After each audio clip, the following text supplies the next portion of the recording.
How you doing, everybody? I am the Baron. What's up, everybody? My name is Smile. And I am Theodore Frostfang III, otherwise known as Chris Lotus, and welcome to the 18-Bit Podcast. Alright, we're just going to move on. We're not even going to say shit about that. No, we're going to acknowledge it like we always do, because that's a part of the gimmick. So, who the fuck is Theodore? It is my gentle and most classiest alter ego, Frostfang then. Now granted, I can be as cool as the weather that's coming our way. At the same time, there's a bit of sharpness in my demeanor. The third, if you will. What happened to the first two? Try and take your pick. Use your imagination, if you will. They both died while fucking whores. Kill a bitch while sipping tea.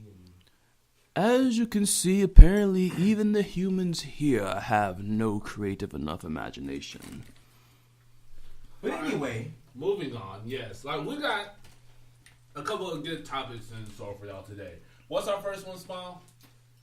Our main topic is the Game Awards, but that'll be the broader of the topics. Our main two smaller topics is one. Disney will possibly be buying out Fox, which means that the Marvel characters that they own will now be under Disney, which Marvel is also under. And two, actually, Adam and Injustice 2. Adam and Injustice 2. His trailer came out today. Also, Mega Man 11. Yeah, I actually just read about that about an hour earlier when we came around here. Speaking of around here, big shout outs. We are coming to you live from Comics Plus over in downtown Macon. On Cherry Street. 502 Cherry Street, specifically. Thank you for housing the first project down here. We appreciate it a whole bunch. Come down here and check it out if you're in town or passing through. Really cool stuff around here. And there's a chance you might see one of us. But other than that, let's move on to today's topics. So Disney might be buying out Fox. Yes. So that might thank you. So that's actually a good move for Disney. It's not like I see no bad in this, considering how like the movies that's been under Fox's belt, except for like I want to say Days of Future Past and Apocalypse and probably First Class. They've all been scrapped. Like, I can't say all of the Marvel movies, yeah. All of the Marvel movies, I can't say they're movies in general.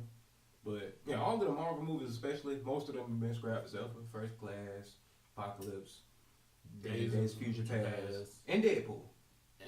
Right, Deadpool is part of them. Damn, I forgot about that. But with Disney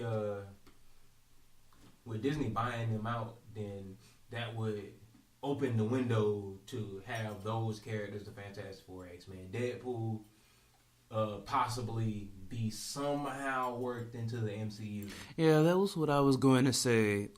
Just a very simple outlook on this. Just happy that a little bit more of everything is just together under the same roof, pretty much. Something excruciating about having them separate like that, especially when the creative direction, it sometimes can be weird. But they've done like fantastically, even with the removal of. But I mean, still, it's like you want it all to like wrap together, and then it's like, of course, because I remember when the first Avengers came out, and people just kept wondering why the heck no Spider-Man, man. Why no Spider-Man? Where's Spider-Man? Spider-Man. That's the thing I liked about it, because I mean, for one, Spider-Man wasn't in the initial. Yeah, he wasn't like. I've said this before. It's like, and maybe it's just me being a little biased, but if I'm correct, there, She-Hulk was an Avenger even before Spider-Man came along. Would have made more sense to see her first before Spider-Man, but I mean,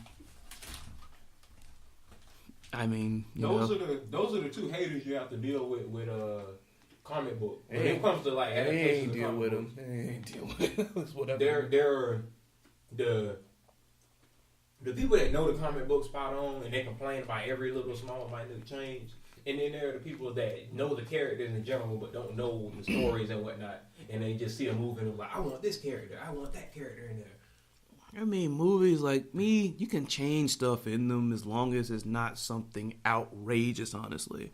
I might be getting a little bit off of comics here, but my favorite example of this is the very first A Series of Unfortunate Events movie.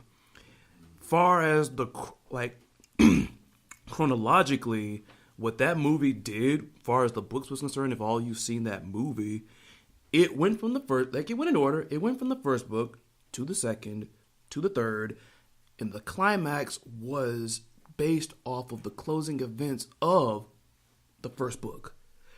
Weird, but the way that they molded that together was actually kind of cool. It was actually kind of cool. I mean, you could also follow into like the Harry Potter series as well, for an example like that. Because Harry Potter, as well as like Perseus and the Lightning Thief series, like they really didn't follow the books like that.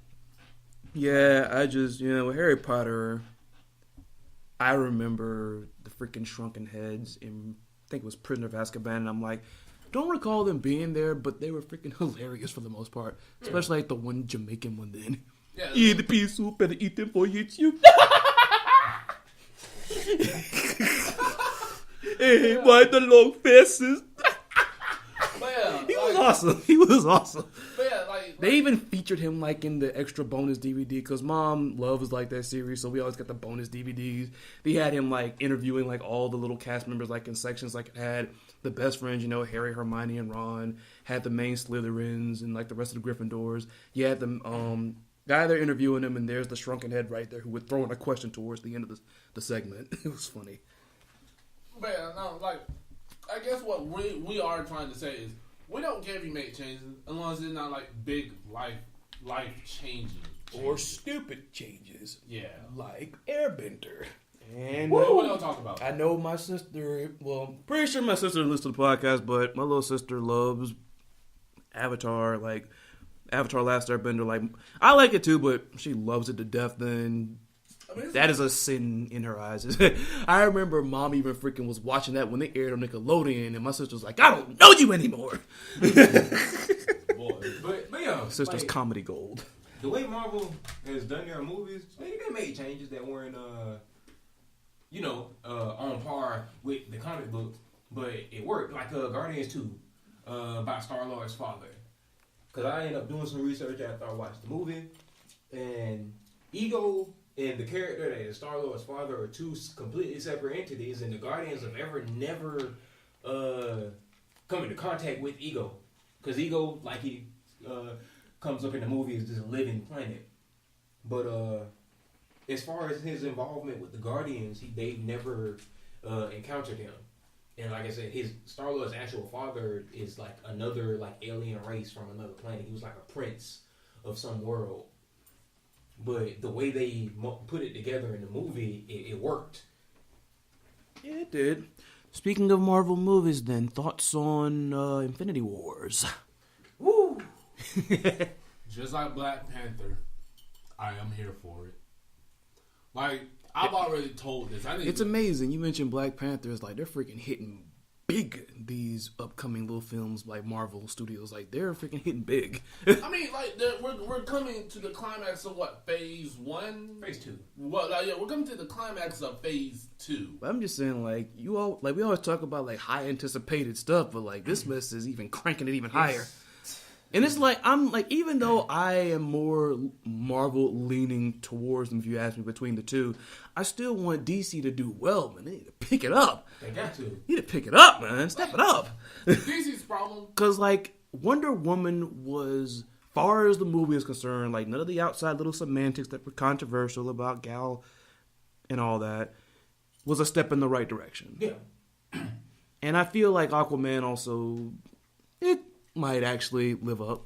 I might be okay. Yeah, I say, it can live up because it's different than the. I was glad they didn't do the freaking typical working class blonde white guy with the orange flannel and the. But think about it, who like in the freaking Jason Momoa? I mean, that's Jason Momoa. Just saying, come on. I mean, that's gonna draw on a bunch of women.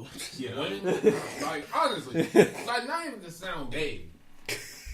That nigga's hot. Disclaimers, they don't work anymore, brah. Like legit, I saw that nigga show. I'm like, God damn, Jason. God damn. Yeah, like he's freaking lucky though. It's like he's freaking lucky, man. Bro, I've always thought Lisa Bonet was freaking gorgeous. But they got the pieces, but they ain't putting them like in the right order.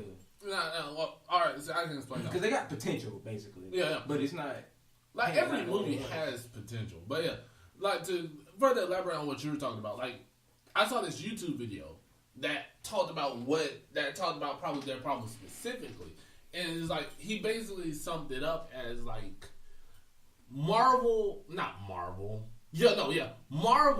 like our Marvel directors, they sat down and they read not just besides the popular comics, they've read like all the comics of these particular ones. They're in-depth research. While it feels like DC, like Zack Snyder and DC, they read like all the popular ones recommended to them pertaining to what they were making. Because they probably like with Batman vs Superman, all they probably read was Batman Returns. What was it? Which one did he fight Superman? Batman Returns, The Dark Knight Returns. Yeah, Dark Knight Returns, Death in the Family, and Death Superman. That's probably the only three. Those are like three comics. Probably not Death in the Family. Batman versus Superman. They tried to nod to it because with the they alluded that there was a Jason Todd. You know, Batman v Superman. Batman v Superman, aka what should have been Wonder Woman's movie. Well, that really just should have built her as like. They really should have just put her. I've said this before, and I'm like, it might sound, I don't care. No disclaimers. Like, disclaimers. How the heck is it? Arguably the number 1 and number 2 freaking comic book characters of all time. Your names were in the title, and it's like you two aren't even the best part of the whole thing. Legit. How? They're the Trinity, so far as I'm concerned, you could like legit argue all 3 of their spots. Like you could switch them up, as far as I'm concerned. The Batman Superman is like the number 1 and number 2.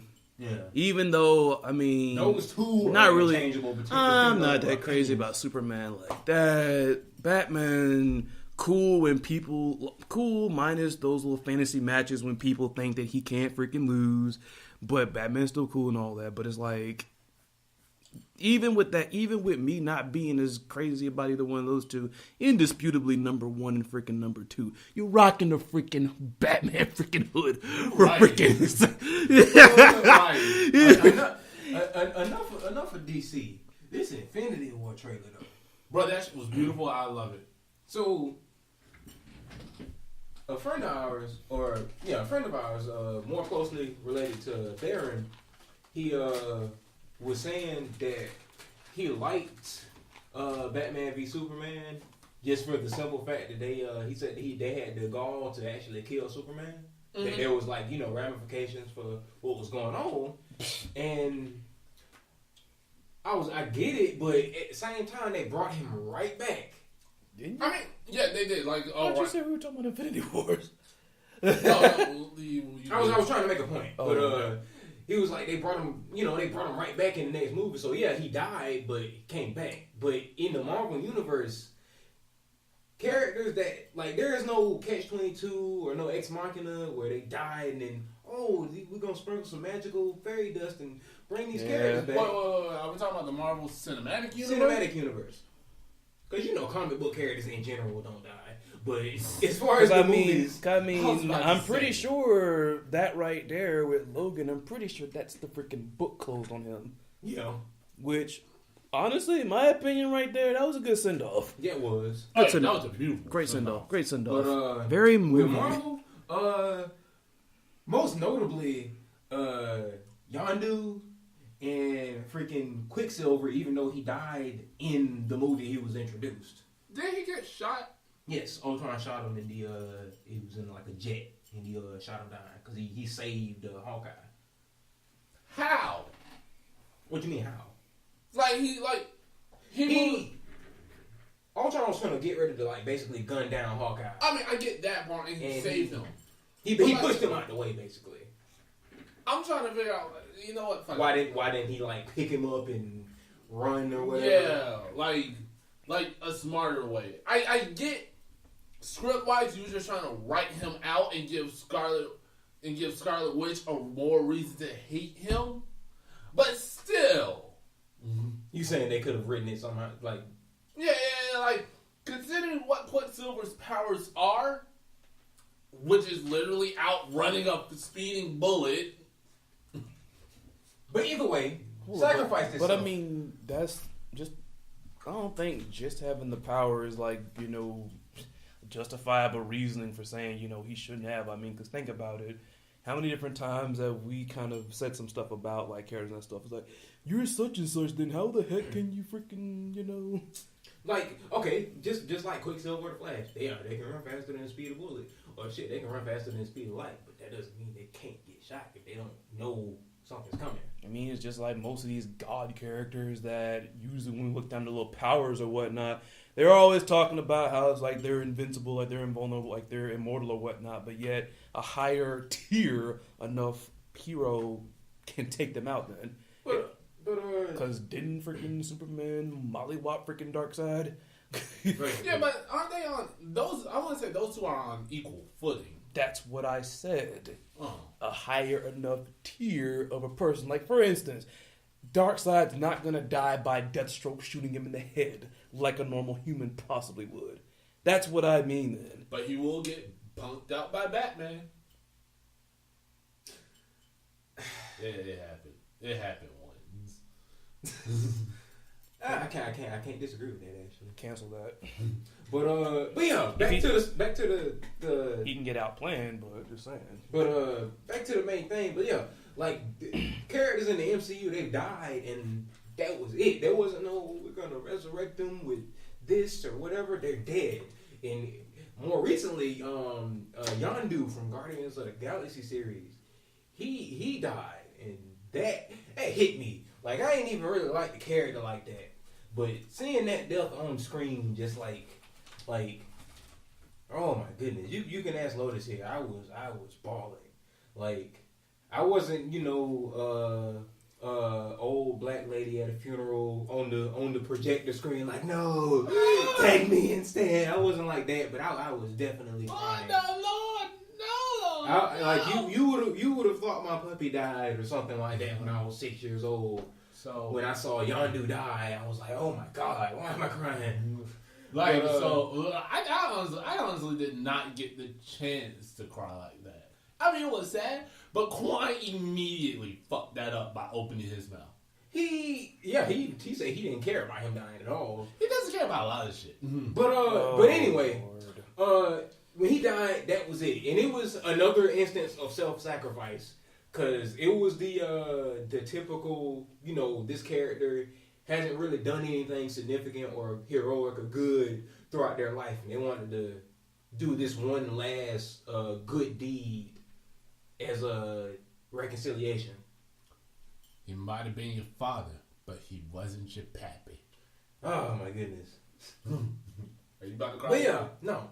But yeah, those two characters died, dying in the line of duty from the actions that they ended up stirring up. So they paid the price. They paid the ultimate price for events that they helped set in motion. So I'm really afraid for Infinity War. I'm really afraid because I know some people are gonna die, and everybody and their grandma and maybe their great grandma is just in a unanimous agreement that Vision is going to die. Because he is powered by an Infinity Stone, and that just kind of seals his fate. Yeah. If he doesn't die, and there's some other weird ex machina that saves him, cool. But right now, we got an open casket waiting for Vision, and we also have another smaller open casket for Tony Stark's jawline. Yo, that shit was gone. Like, I don't know if y'all seen the Infinity trailer, but for those of you that haven't seen it, Thanos punches Tony Stark's lights out. Bruh. Like, the lights has to be there for them to get punched out. Thanos just straight ended this nigga. And it wasn't even with the pimp hand. And by the pimp hand, I mean the gauntlet hand. He punched him with his regular hand. Like, you know how badass Thanos has to be? He showed up in what I would guess to be the equivalent of some alien bathrobes. And this is did show up in like a tank top and in sweats. Like, he's just started whooping ass. Like, choke slam Spider-Man. Freaking knock Tony Stark's lights out. Like, he gave the hood punch straight to Tony, man. And for those of you that aren't into memes like that, there's a meme going around with the aforementioned Thanos punching out Tony Stark that has Thanos as the Marvel Universe and Iron Man as the DCU. No, not like. Come on, can we give a man Tony a L? But needless to say, like, he called. Like, can we give a man Tony a victory for one? He called this L in Civil War when like Cap and like Winter Soldier just jumped them. Like, they did that team up. They were like boom, boom, boom, boom. But oh my goodness. Speaking of which, I have something to tell y'all about that like after this. But I'm really afraid though, because I know they're gonna make movies after this, and I know like Chris Evans and Robert Downey Jr. I know they was talking their like contract as far as the MCU like ending soon. So I'm pretty sure they're gonna like kill those characters off. I'm about to say we literally cannot see those characters as anybody else. I cannot see Tony Stark as anybody else by this point. I mean, it is weird because even the actor, even Robert Downey Jr. is like his like life kind of mirrored Tony Stark minus the suit, because he had trouble with alcohol and like he had these same demons that Tony Stark has. It's like he was meant to be that. I mean, do you know that's why Tony Stark never drinks in the movies? Ah, okay. Like he like if I remember, he expressly said it. He was like, "No, I'm not drinking." Like, you already know my history with this. I've been to jail, shit like that. No, I'm not drinking. But like I said, I'm afraid because I feel like Iron Man. Like, I feel like the established Marvel heroes like Iron Man, Captain America, Thor, like those characters are going to die, and then it's going to make room for, you know, Spider-Man, Black Panther, Falcon might be the new Captain America, like they did in the comic books, and then other characters that might come in down the line, like Captain Marvel and things of that nature. I was about to say, no, we have one more Captain America to go through before Bucky. No, he was a cap. He was a cap. Yep, Bucky became Captain. All right, so two more. Who was? It was Steve Rogers. Steve Rogers is the original. Yeah, I know. And then it was I forgot his name. Steve Rogers, Bucky Barnes, and Falcon. I can't remember what his actual name is though. No, but there was one more. But the problem was he wasn't like Steve Rogers, Captain America. Like, he wasn't. Oh, let's just go straight. Let's go straight. Swing on a nigga, Captain America. He was like, all right, let's think this out. He was Batman America. No. Because even Batman was like, I'm just about to go swing on you real quick, my nigga. I'm a formulate this plan 30 seconds before I swing on you. Because that's all the time I need to just, when I come swing on you. Whereas, like, those one was, like, more timid. He was more timid than Steve Rogers. I forget his name. So he wasn't, like, necessarily up for the job. Yeah. Okay. Yeah, like, I forget his name, but I just know he wasn't that light. But like, in the MCU. I mean, the MC universe. But, okay. But on the topic of the Infinity War, like I said, it's highly anticipated.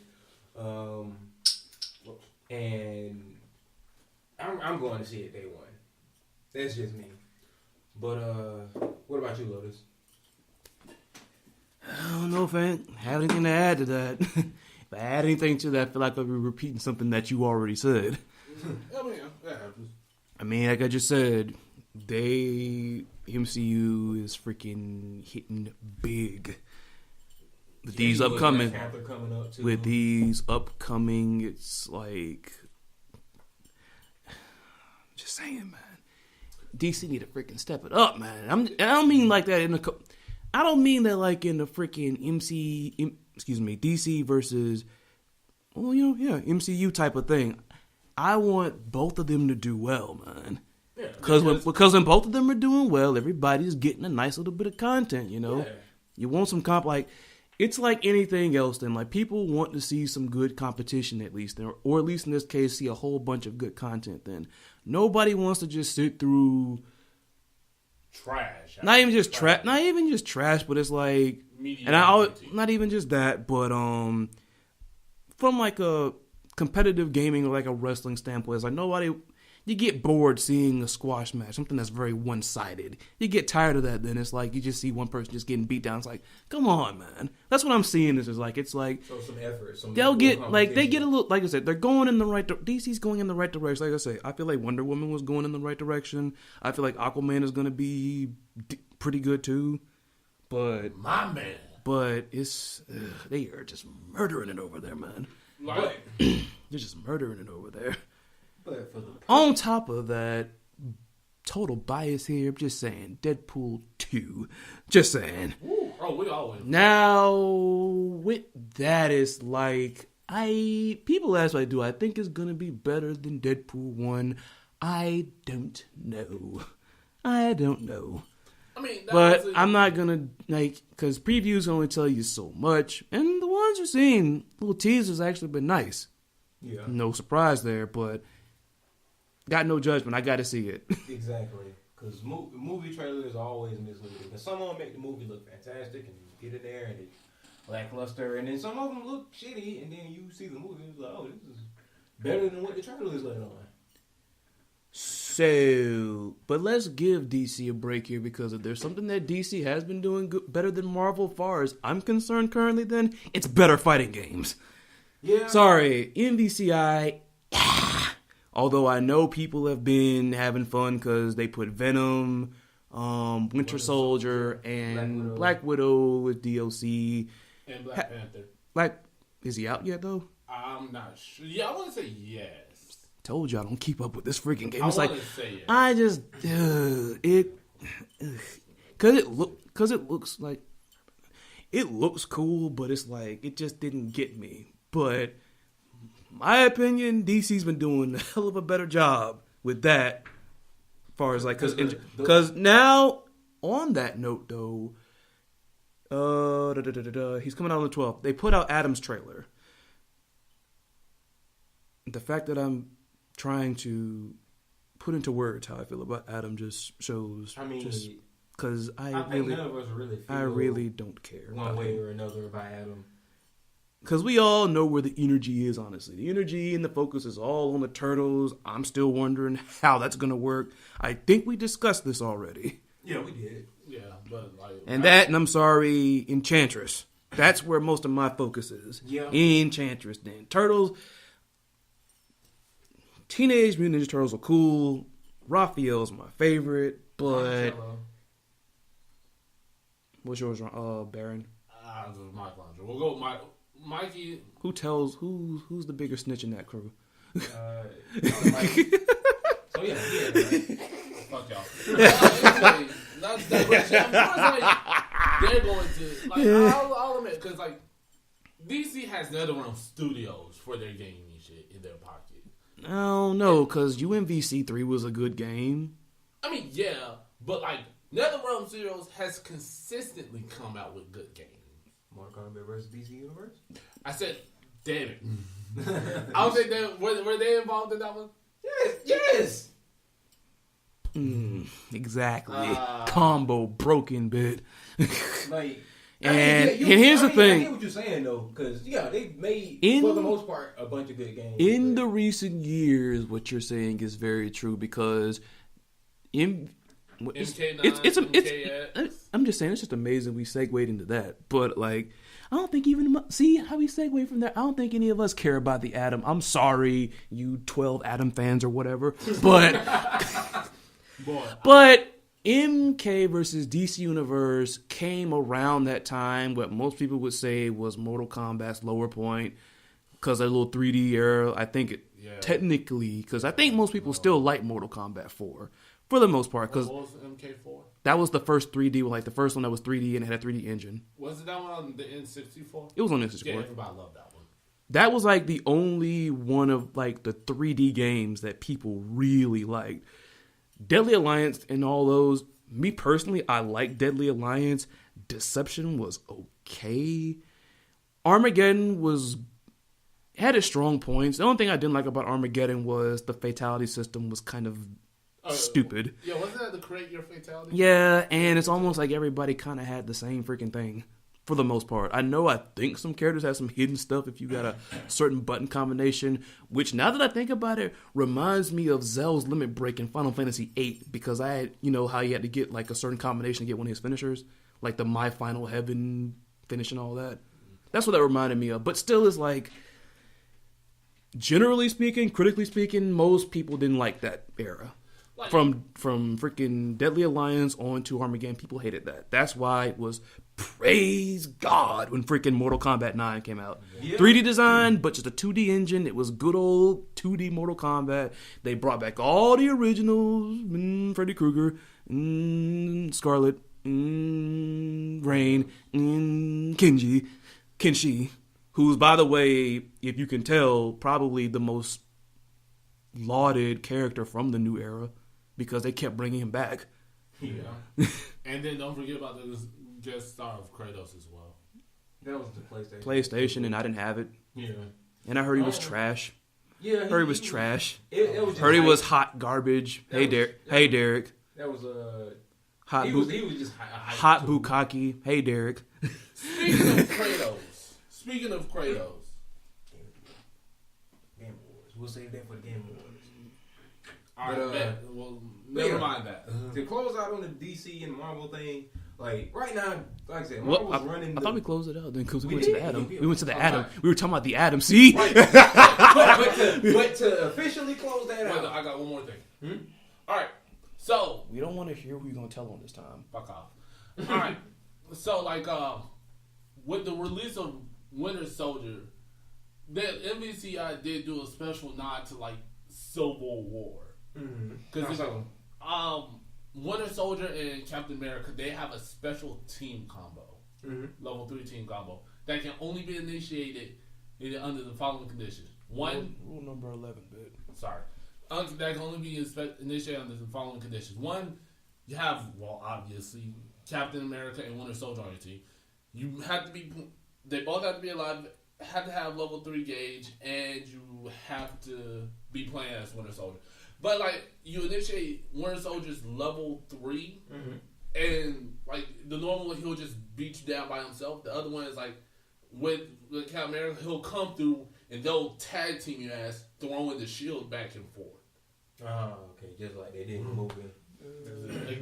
But yeah, that's my little secret. Not my secret Easter egg, but that was just some shit I saw on YouTube from Maximilian dude. But to close it out though, as far as the way Marvel and DC stand, Marvel is obviously dominating the cinematic box office world, and I've always said that Marvel made good like top quality cinematic movies.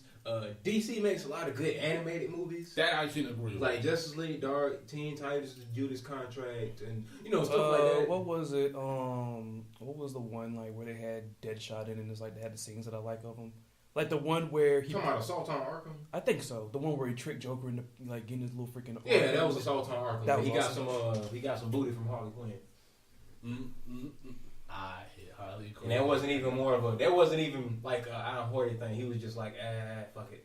That's what he did too. For the and He also did there. and for the like I'm just saying her story in Injustice was really good. Yeah. Harley? Yeah. I'm not saying Harley's honestly a good character in general. Well, I'm talking about that, like the Injustice universe, that storyline. That storyline's actually good, basically. Yeah. Like it's a really good one. Like it's very real. You come across someone where it's like, I'm good, I'm recovered, I'm redeemed. Can't trust you. But yeah. You cannot be trusted. On the broader topic for today, we are discussing the Game Awards. Before you even get to that, he skipped straight to the Game Awards. You see that? Adam. I legit forgot about him too. See? I was sitting there, I was like, I feel justified in my apathy. I can't be mad because I straight forgot about him. And then you got Smile over here being like, well, you said the same thing about freaking Hellboy. The reason why I got over Hellboy, Hellboy, like the comic book character, the movies, You know the reason? same reaction. Because it's just some things that they move in the movie that think they changed that they shouldn't. Maybe I'm nitpicking here, but just to keep it brief then, the fact because, dang it, why am I drawing a blank then? His lady friend, basically. Mm-hmm. They're just friends in the comic then. Movie, they made them a freaking loving, like, couple. Mm-hmm. Oh, really? Oh, Flame Girl? No, Yeah. Flame Girl? Yeah. Flame Girl? They're just homies? Yeah, in the original comic, they're just friends, but movie, romantic interest. Not a fan of that, really. Huh. I'm not. I mean, if in storyline they were like, teasing like a possibility, like with the mess with Ash Ketchum and Misty, like that right there, I could get a. If they like had a movie like where the two of them like freaking got married or whatever, then I'll give that a pass because they've been teasing that for like the longest of time. I remember when freaking they got trapped on that freaking plane when they left Brock behind. Like I think it was in the Orange Island, Little Chronicles or whatever. Oh, and freaking Team Rocket set them up on that blimp or whatnot, and even they were just teasing the idea of the two of them being lovebirds. What's that? Third one of y'all? Did y'all finally ditch them so y'all could do that? Yeah, I remember that shit. Yeah, lovebirds. But yeah, no. Alright, I'm gonna address that one. As far as that one goes, I'm a shit. Like, all right, let me know now. I'm a writer. As a writer, I have a lot of writing and reading hobbies. One of those is fan fiction. So, like, when they Smile rolled back in his chair. I know, right? I feel like maybe he feels like he's about to get told on. Man, no, I'm not gonna say fuck you.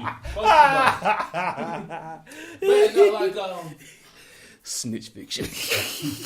Wow. Alright, man, no, like, as far as I'm concerned, non-snitch. Ash and Missy hooking up in series, sure, whatever. But I support Ash when, like, the latest female chick, the one that actually kissed him. You talking about the one that knew him when he was a child? Yes. Oh, the one that actually made a move. The one that did the most out of literally all the other females that he's traveled with. Hey, I was on board for the Jungle Fever. Oh, you mean Iris? Yeah. But she said, like, her and Annabelle are like can contend for number one and number two. Iris was in I must have been out like okay, just to let y'all in, listeners. Then, I kind of pretty much fell out of like the Pokemon like all together after Johto. Basically, that's like the games and the anime. Because last Pokemon I played was Silver. That was the last one I owned. My little sister continued that legacy when I put it down. I know she and some friends, I think, watched that. I've been out the loop for so long. I know a whole bunch of stuff has come out then. Keychain Pokemon, Ice Cream Pokemon. The creators apparently are hopped up on some extra stuff that... Fuck this show. Fuck Ash. Oh my god. We're about to get right now. I know. Our sponsorship, man. Right. No, like, it's cool. Don't worry about it. No. Because if I get on this is a whole new tangent about why I hate Pokemon. But no, it's like... But I didn't know who Iris was or whatever. But I was going to ask...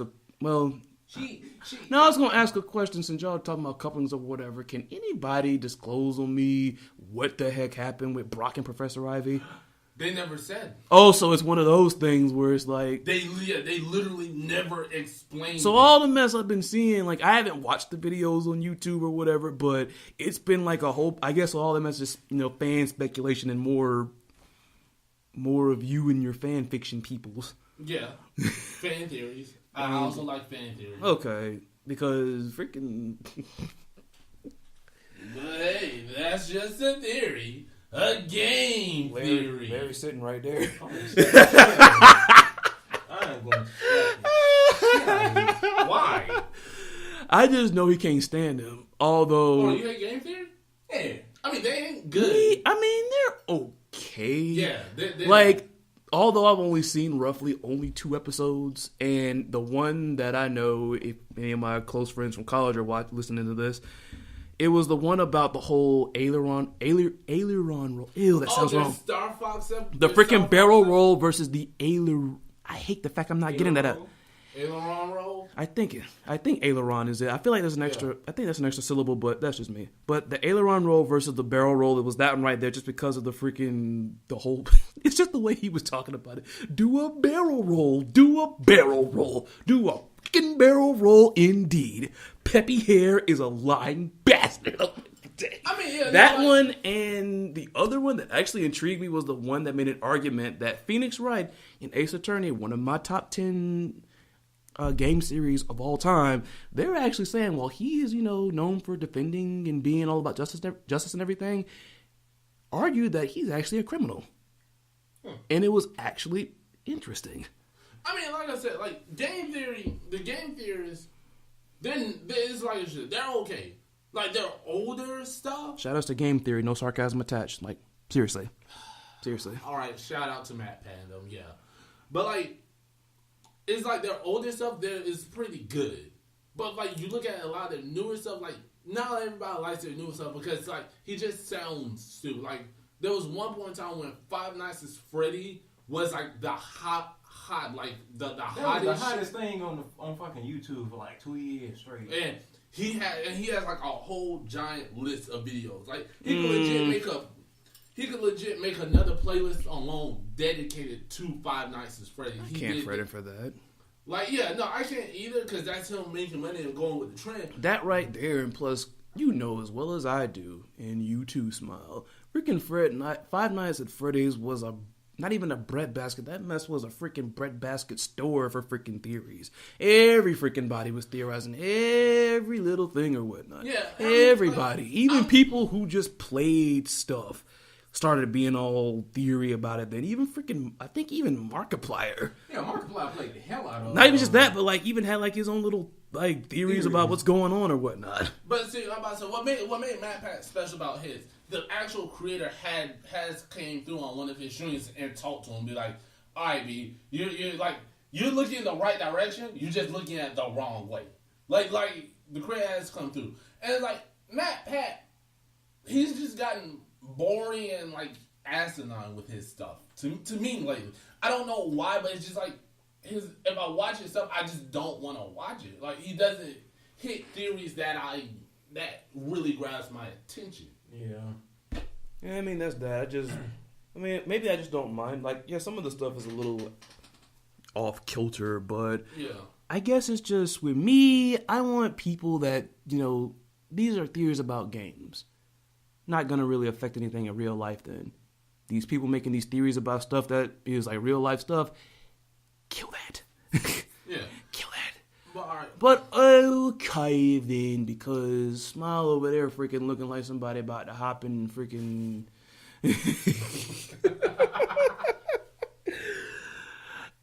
It's what this episode is based off of. The Game Awards. Well, not based off of, but what we're pretty much focused on. You get me drift.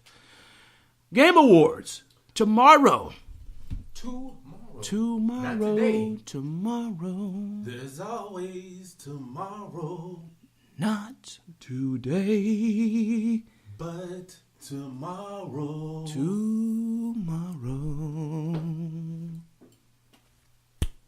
Fist bump.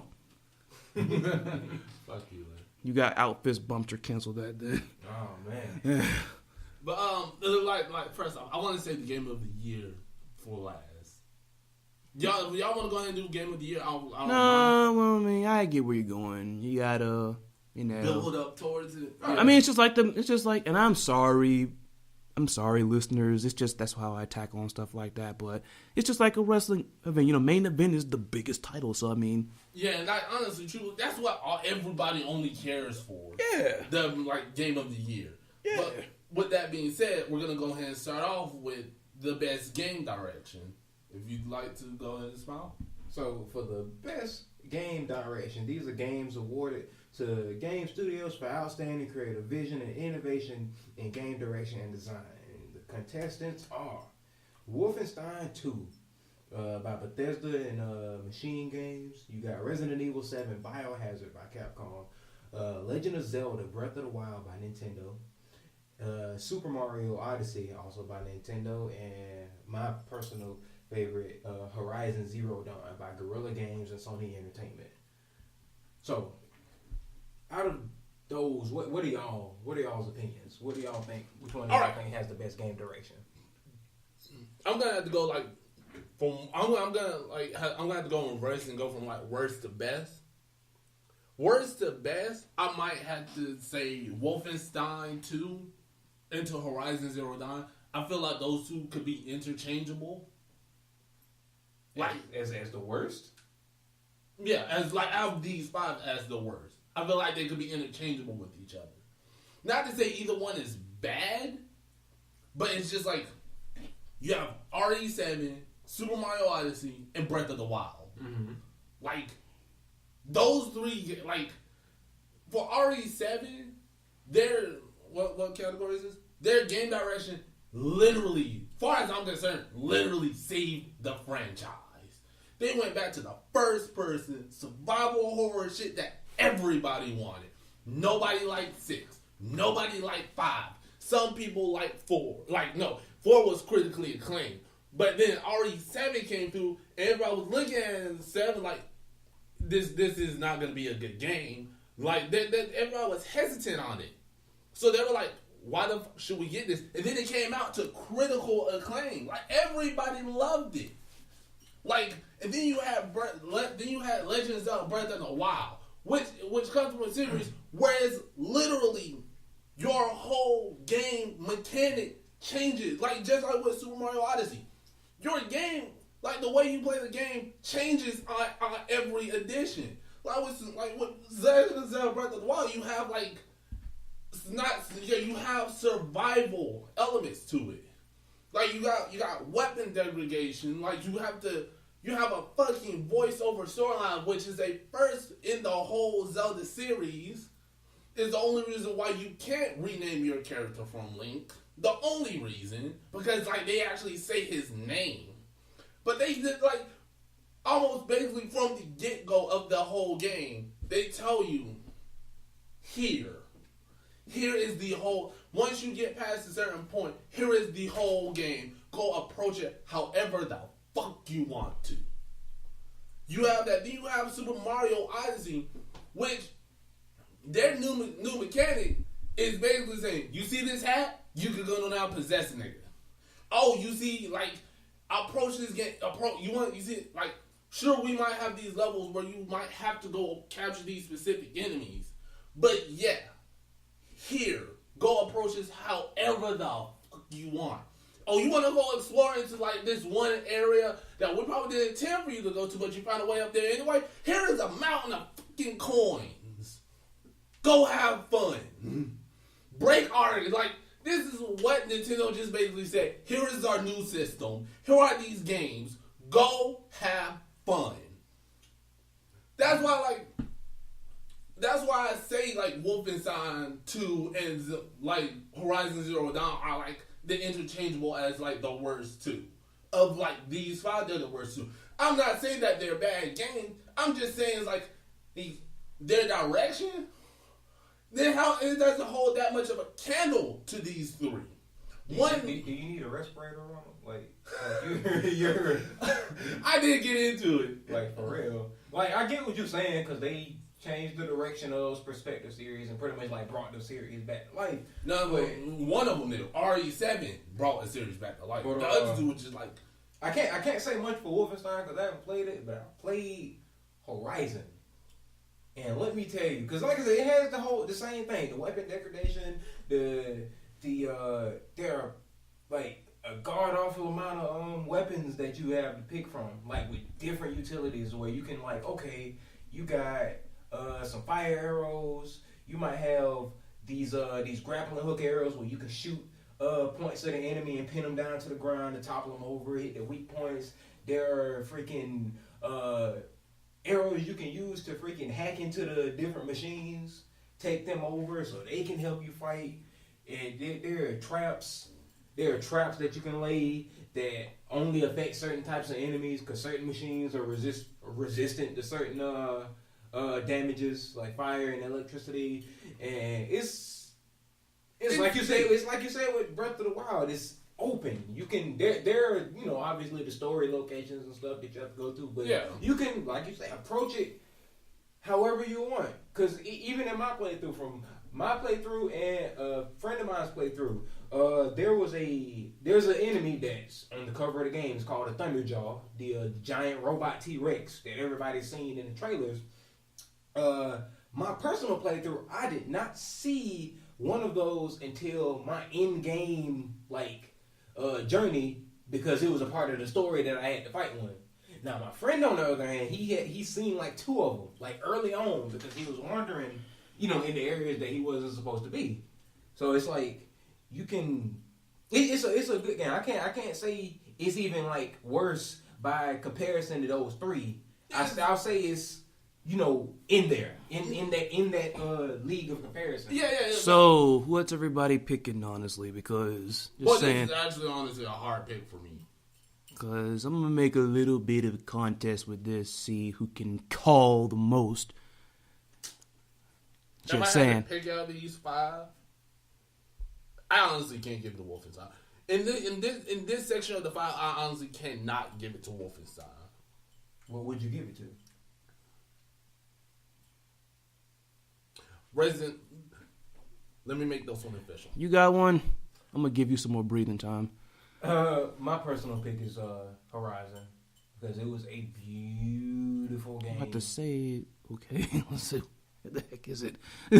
I'm gonna say like Resident Evil 7 solely because it saved that whole franchise.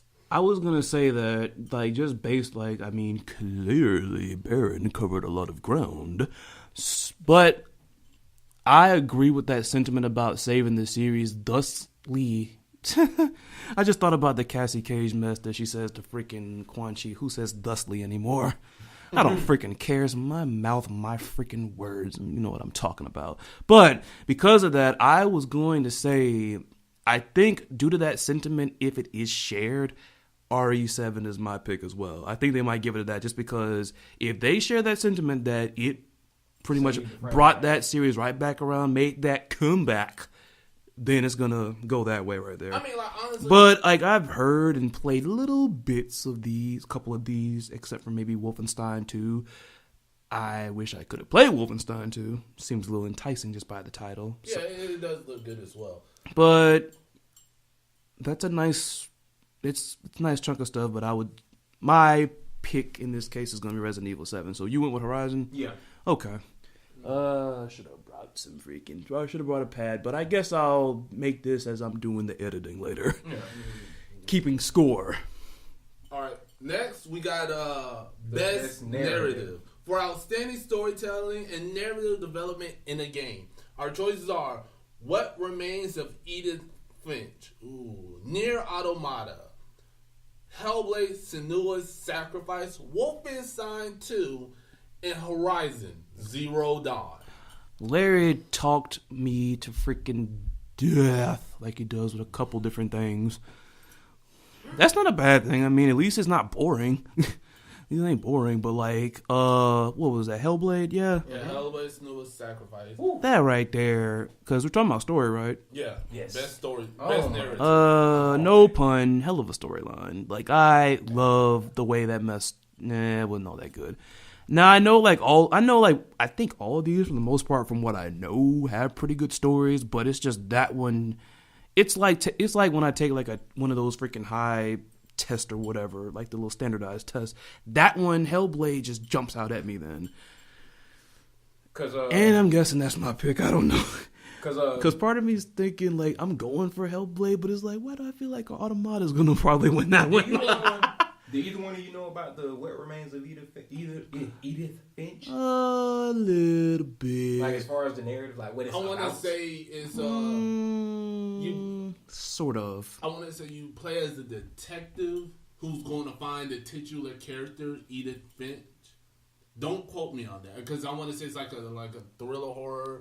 Like I know it, like some people might simple term as a walking simulator because you walk around. Looking at clues, stuff like that. I saw somebody start a playthrough of it. I just never like really just saw it. Now my personal opinion, this is another hard one.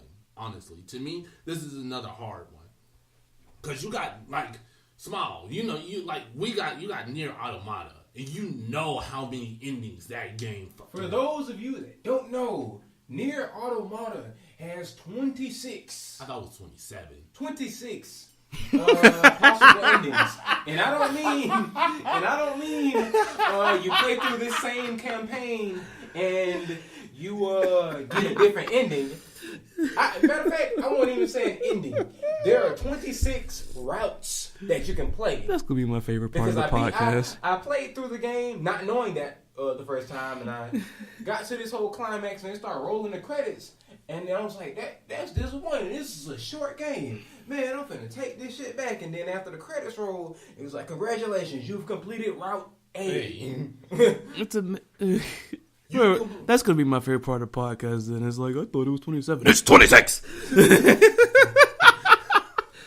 was 26. It was 26. I thought it was 27. It's 26! Like, legit, like, Nier Automata is that game where you just sit down and, like, you put your life into this. Because you have an ending where, like, you could remove your OS chip. You have an ending, you have, like, as per with the Nier route. Because y'all played the other one. A little bit of the first one. Just a little bit. Alright, you, like, you like, there's one point in time, because you remember in, like, one of the other Niers, I want to say the one before those ones, how you could basically erase your character completely. Like, yeah, like that's one ending in Nier, like the true ending. They sit there like, you want to save this one little girl? All right, bet you can do that, but you have to erase your character. All right, that's cool. I'll just erase my character. No, but we mean you have to give. You cannot use the same name. You like. Everything that you put into it is the erase. Like you wipe that game. Sorry, you wipe that save file. Basically. You wipe. Yes, like you just wipe it. Rule 11 is on the bonies today. So I'm just taking from that is, are all of us going? Well, not all, because I'm still going with Hellblade, but Nier Automata for our story is kind of what I really wish Ace Attorney was more like. Got a couple extra, like, you know, we talked about this a little bit before. Having some endings is somewhat of a factor with replay value, especially if you're telling a good story.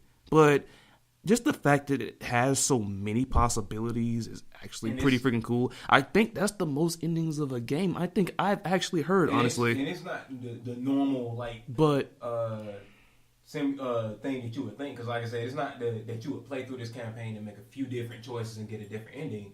When you complete one route, it's like, okay, because the two main characters are 9S and 2B. So one side of the story, you play through that initial chain of events is 9S, or not 9S, but 2B. Then you beat the campaign, complete Route A, and then Route B, you play as 9S. No, I thought 9S was the chick. No, 9S is the... But I get the concept. It's like... Because like it is with some other games that have all these endings, it's like you have to play through one to get the rest of them, honestly. Yeah, because all 26 routes are a progressive story, because the first two routes are the same story from two different characters' perspectives, and then the third route is a continuation after that, and then so on and so forth. Near Automata for y'all too, I guess. No, actually, it was amazing, but no. I'm not gonna make my. That was just a lot to explain. Yeah, I'm not gonna make my pick until I state the case for these other three. You can do Hellblade: Senua's Sacrifice, but for Hellblade, for a $30 game that is half the length of like a regular like AAA title game, it was fucking amazing. You actually mentioned it in another podcast. I did. I'm not saying it like, repetitive. I'm just saying like, But for those of you that don't know, Hellblade was a game made by an indie company. I want to say it's Team Ninja Theory, one of them. Ninja Theory. For those of you that don't know, they made Heavenly Sword and the newer DMC reboot. Thought that was Platinum Games. No. Huh. But Hellblade had a great story, and it had it from a unique perspective. Because with Hellblade, you play this character named Senua, and she is basically going on a soul quest to try to retrieve the soul of her long lost lover from hell, basically. Both figuratively as in the place and from the actual Norse god Hel. Now you will know pain. And through the story, you know that this character, Senua, she has this condition called psychosis, where she sees things uniquely, or sees things that may not be there, and she hears voices in her head. And through the entire campaign, in a very like intriguing and interactive way, you hear these voices like talking to you, and whether they might be just rambling and like telling you stuff like about the world, or whether they're actually giving you cues when you're in combat. It's very unique, because there was one part I was stuck in one stage for an hour, because there was a part where you had to you literally had to look at things from a different perspective. Like if you saw a closed door that was behind the tree, and then you walked past the tree, then the door would be open. It was those type of puzzles, those visual puzzles where you had to move around, maybe look behind something to. It's a great game in my opinion, because it involves a lot of thinking and seeing things in a different way. All right, now Wolfenstein 2, the sequel to Wolfenstein 1, obviously. That one, like the narrative for that one is Nazis have taken over America. Nazi Germany has won World War II? One? Two. Okay. Nazis have won World War II, and they took over America. You play as BJ Blazkowicz in order to liberate America and make it free again. Thus the catchphrase, make America Nazi free again. Oh my God. I'm so tired. I'm glad you didn't say it. I'm tired of that mess. I'm so tired. Think about it. You said make America Nazi free again. What else does that sound like? Oh, that one. Glad you didn't say it. It ran through my tongue because I nearly about to say it, but I had to rephrase it solely because that is what the literal tagline was when they were advertising, which I love. Yeah, like if you go look it up, like because it made a lot of alt-right Nazi motherfuckers mad. Ooh. Fuck them. Oh, my name is the Baron. You can fight me right now, bitch. The pop-offs. Oh, yup, it's his turn. Fight It's his turn right to pop now. off. It's his turn to pop off. All right, but yeah, nonetheless. He got that RL freaking pop off right there. But like honestly, like it was like you play through that, and it was a beautiful playthrough. I honestly haven't seen it because I want to play through it myself. But from what I've heard of the narrative and stuff like that, this is like basically highly political and highly gunplay motivated because you're playing through it, and it's sad to me like how this relates so well to fucking America because you see it. With that being said, I'm sorry to cut you off there. No, but with that being said, then do you think that might, boost the possibility of it might possibly be taking it then? I mean, yeah, they're like legit. Because all of them have a possibility. Yeah, like no, of course, but I mean like a greater one. Like a greater one, because I mean, True. You know how sometimes, I mean, awards are, you know, I was on the table too, so it's cool. But I know awards are like given out and determined in a variety of different ways. Some being solid, some being BS. But I like to think something that's incredibly relevant and something that's relatable, like to an extent. Like, I always feel like the best stories like those are, like, you know, relevant, relatable, or they're just smoothly well written, like, and portrayed very well, and it floats, and it's very engaging. Like, Hellblade story, I say, is intensely engaging. Also, it kind of reminds me of, there was a video that, I think it was like it's a health organization or something, but they had like a health. They had pretty much this man, pretty much from a first-person perspective of schizophrenia. Because, like, you hear voices, like, inside that, like, he's going, like, to get his meds, and there's, like, time, like, one voice, like, time for meds, like, don't take them, blah, blah, blah.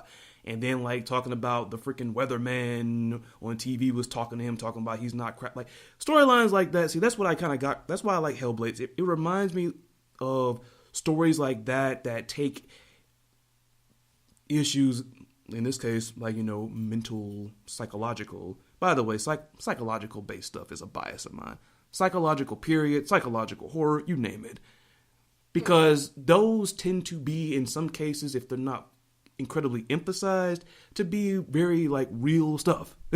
And sometimes the symbols and the portrayals are actually really on point, and it's almost like really cool seeing how artists have their different takes on what these different little disorders and things look like. And I think the fact they made it like into a game was a very interesting take on it. But that's what it reminded me of. But I'm just saying, back to Wolfenstein 2, and you just mentioned they're saying it's so, like, it touches, almost like it's relevant and relatable to things going on now. I mean, I think that kind of pushes it a little bit towards the top a little bit. That might have an influence. Like, honestly, what really makes the deciding factor is, honestly, it's like the people around here are voting on this in of itself. There's a vote now button on the website. So, like, I don't think it's really judged like that. Okay. But, like, fan vote. It goes by, I'm going to assume it's go by fan Hopefully vote. It's a clean fan vote then. Yeah. Not that altered stuff, you know. Yeah, probably. But we just talked about Horizon Zero, right then? Yeah. But just to summarize the narrative, it's Cliff noted. It's basically a coming of age story? No. It's the gist of the story is basically a very large chunk of time after humanity was near extinct, and it's basically reverted back to a not caveman society, but, you know, tribes and things of that nature. They went back to hunting, and there are a lot of these machine versions of animals roaming the planet, and it's very visually beautiful. But that's a Cliff Note version of the story. To find out everything else, you would have to play it yourself. Yeah. But what are your picks? As far as narrative, I would have to give it to Hellblade as well. Hellblade's my pick too.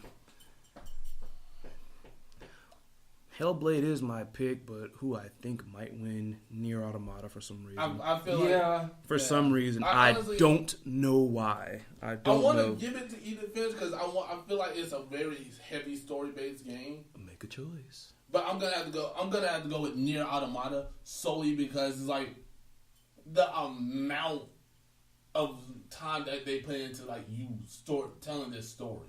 Honestly. Yeah. Yeah, like I'm going to go with Nier Automata. All right. So the next category is the best art direction for outstanding creative and or technical achievements in artistic design and animation. So our nominees are Destiny 2 by Bungie Activision, Cuphead by Studio MDHR, Legend of Zelda Breath of the Wild, Persona 5 by Atlas, and Horizon Zero Dawn by Guerrilla Games on the That's 3 in a Yeah, I row know, right? for Yeah, Horizon that's Dawn. They're like the big ones, yeah. I mean, they were a great game this year. goodness. Like, that was They're gonna win one of them. I mean, I don't know.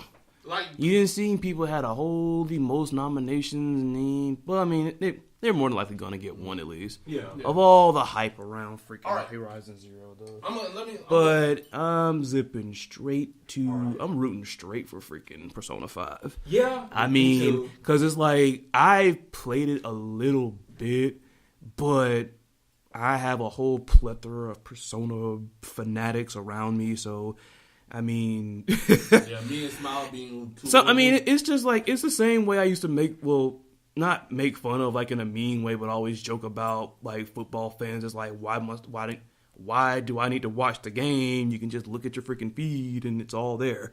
Yeah. Like you could practically get like the play-by-play with every single freaking tweet. I mean, come on, you don't even need it. But so you're gonna go with Persona 5.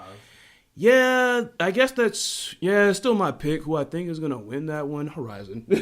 I don't know. Like legit looking. Even as innovative. Well, I'm not gonna say innovative, but as creative as Cuphead is in this matter, I just feel like it's gonna be a Horizon right there.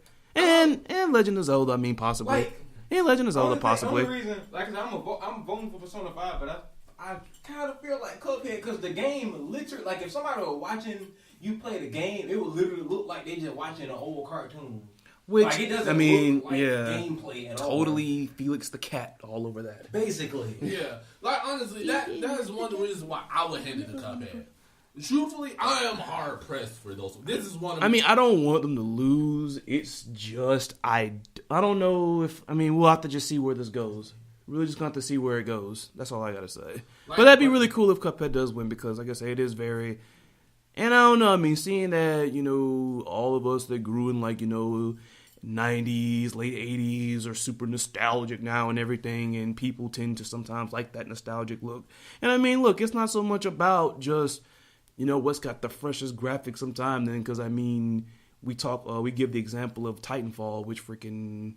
Not Titanfall. I'm sorry. I am so sorry. I'm about to say Titanfall looks good. Towerfall. Excuse me. Oh, there we go. Goodness. That Towerfall. Smile over here got me on around the time I first met him, and that mess has that vintage Super Nintendo-ish look. Like then 16-bit. So much. Yeah, you're looking at the 18-bit now, but addictive. So addictive. But. Just because I'm making it one, because I want to make this like a little contest thing among us, then Persona 5 for me, although it'd be awesome to see Cuphead win. Be so awesome. For me, it's going to be Persona 5 as well. Ronald looking like... You going to finish it before the Game Awards? Ronald looking like... There goes our sponsors. But anyways...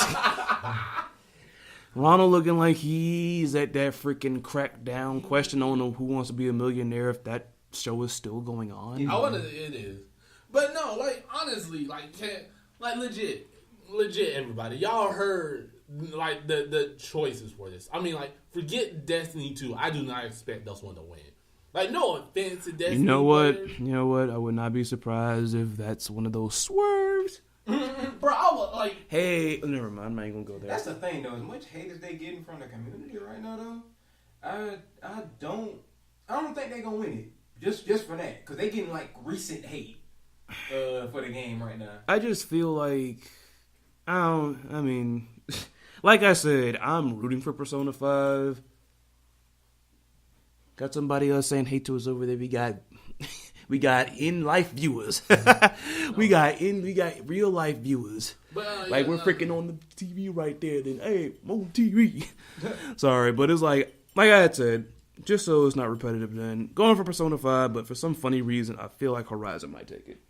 I can see Horizon take it. That's me. What do you go for, Baron? Persona 5, it had a, wow. It is legit. The menus is beautiful. Yes. The art, the intro is beautiful. The music. Persona's music, I think, is really hard to contest. legit. It's Persona 5 is a beautiful game. That is something I loved about it. I was sitting there listening to the Persona 5 soundtrack, and then I seen like a live version of the concert, like a concert of like the singer performing the songs. I was like, this is a Japanese chick.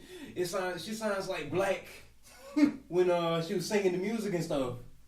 All right, the next category. I mean, you look at like in 50 bonus points for y'all. If you catch this thing, I mean, you could say the same thing if you listen to the intro song from Requiem from the Darkness. All right. The Flame by Keiko Lee. Look that up then. Like, it's a very jazzy sounding song, and it's like you would have thought that was a, you know. All right, next is best score / Aha! Look at that. I know, right? Look at We that. just saw that one up. Look at that. For outstanding music, inclusive of score, original song, and or licensed soundtrack, we got Destiny 2, Cuphead, Nier Automata, Legend of Zelda: Breath of the Saw Wild, it. Nope. Super Mario Odyssey, Saw and it. Nope. Persona 5. Nope. Persona 5. Nope. Yeah, nope, we all know what we're nope, gonna nope, pick. nope, nope. Persona 5. Persona 5. Persona Like, 5. And there are like the thing is there are no let me look at this again. In my humble opinion, even with Destiny 2 being there are no bad soundtracks there. It's just come on, like Personas is so standout though. Like, oh Like God. so incredibly standout. Like, Chris. Like, the only thing, like, the second, like, this might be controversial, but if you say, okay, then, well, what if it's not Persona 5, then? If I had to pick the most standout one amongst all of those, then it would be between Mario and Zelda at this point for our score. Yeah. And it's not, like I said, there are no bad ones. It's just, in the midst of, like I said, there are no bad soundtracks. There are no bad scores here. So, in that case, in the process of elimination, I'm gonna pick the more standout one. I would have to disagree. With what? With what? With what? Overall With score, what? With you what? saying there were no bad scores? Well, not bad, but as far as like the overall soundtrack of the game, like all of these are good. But only one I disagree with as an overall score is Destiny 2. Destiny 2 is not that bad. The only score that I like in Destiny 2 was like the login screen music. That was it. Everything else was forgetful. No, I mean it's okay, but if you wanted me like to do this in order, it would be at the bottom. Yeah. So there. Yeah, Right, okay. So like we're all in agreement. Persona 5 once again. You never see it coming. I mean, it's like, and I feel like with Persona soundtrack, especially Persona 5's in, because John played the entire thing. We went up to round 1. By the way, if y'all in Georgia and you haven't been to round 1 in Lithonia yet, go check that out. Awesome spot. Played it the whole entire way, and it's like they just have songs that just stick with you. Then I'm going into music critic mode now. It's like I'm going into music critic mode where it's just like they stick with you. It's like there's making a good score and then making something that's like it sticks with you. Then like people are out there singing like more so the weebs possibly, but they're singing freaking video game songs like it's something that's on the billboard right now. The only other soundtrack that I think, at least off the top of my head, that has a type of appeal is like the particularly Sonic Adventure 2 soundtracks in. Because everybody freaking rapping Pumpkin Hill. Everybody. Yeah. I mean, you ain't wrong with that one, but don't forget about Utada Hikaru and the song she did. That one too. That one. Well, yes, that too. No. You're getting ahead of yourself. You're getting ahead of yourself. It's just like the same way I've told both of them this before. The same way when people try to have dream matches, these little dream character matchups, and put, like I know one guy did, freaking Darkseid, full extent of the anti-life equation versus Thanos and Infinity Gauntlet. Infinity Gauntlet's cheating. Yeah. It's cheating. Infinity Gauntlet literally. Kingdom Hearts in a best freaking score music category. Broken. I can't say exactly that. Really? Seriously? Like, legit, seriously? like, if it's going seriously? Up against, you just named the clincher there. Like, you just named the clincher. You taught it Hikaru. You just named it. You telling me people were freaking singing that mess? I mean, yeah. But like, honestly, I'm about to say Persona 5 also have Rivers in the Dry Land. I don't. That's a beautiful song. Just because you brought up the whole Kingdom Hearts thing, if Kingdom Hearts Three. I'm sorry if your soul kind of hurts at the fact I mentioned that because it's not here yet. I personally have been trying to keep my eye off of that in hopes it comes around like Christmas. But anyways, if Kingdom Hearts 3 kept it up or stepped it up from the previous 2 soundtracks that they had and it was nominated here, there's no contest. Yeah, no contest. As a matter of fact, not even just that. You know what would happen if that was the Destiny case? 2 wouldn't be on there. Yes, exactly. Replace freaking Kingdom Hearts 3. Replace that. Put freaking Kingdom Hearts 3 in its spot. That's all you got to do then. And then win. I'm sorry. Now, it'd be tough, but I'm just saying, though, because, I mean, they're both freaking monster freaking soundtracks, but come on. Yep. It's Kingdom Hearts 3 then. As a matter of fact, I feel like they're purposely freaking delaying this all this build up so they can freaking sweep the next Game Awards and get nominated. I'm sorry about that. I'm sorry. Next is the best audio design. Recognizing the best in-game audio and sound design. We got Destiny 2, Hellblade: Senua's Sacrifice, Resident Evil 7 Biohazard, Legend of Zelda Breath of the Wild, and Mario Odyssey. I'm going with Hellblade because if you got some headphones in, that shit is amazing. I was gonna make a controversial choice and say Legend of Zelda. Actually, that's not really a controversy because I might say you thought I was gonna say Destiny 2, weren't you? I haven't expected I don't know why. I mean, I don't know. It's like like of all the ones here that are more. I don't know. I don't think there are any bad ones here. I mean, I don't know. I mean, I'm tired. I don't want to pick on Destiny 2 some more, but it's just. It's the worst one out of the nominees. It's just not. It's see. It's just. Out of the 3 of us, I'll sound more controversial now. Destiny 2 sounded great when I played it. Granted, all I played was the beta, but like it sounded beautiful. Now, would I have it beat out RE7, Senua's Sacrifice, Breath of the Wild, or Odyssey? No. I'm going to say Legend of Zelda, Breath of the Wild. What would you say, Mr. All right, first I gotta plead my case. Honestly, Senua's Sacrifice. I'm sorry, Smile B, but that does not compare to RE7, Breath of the Wild, or Odyssey. I'm gonna have to make my case for all 3 of these. Like when you have RE7, this, like I said, this takes it back to. I feel like you mad at me. Oh no, you're entitled to your opinion, Baron. Explain, plead your case. All right, when you have RE7, like I said, you're taking it back to the horror, the what made Resident Evil great was exactly what they said when they were making RE7, and then you have the ambient sound, you have the various creatures of the night just going through, and then that's not even counting the fact the monsters that's come through, and you be like, what the f is this?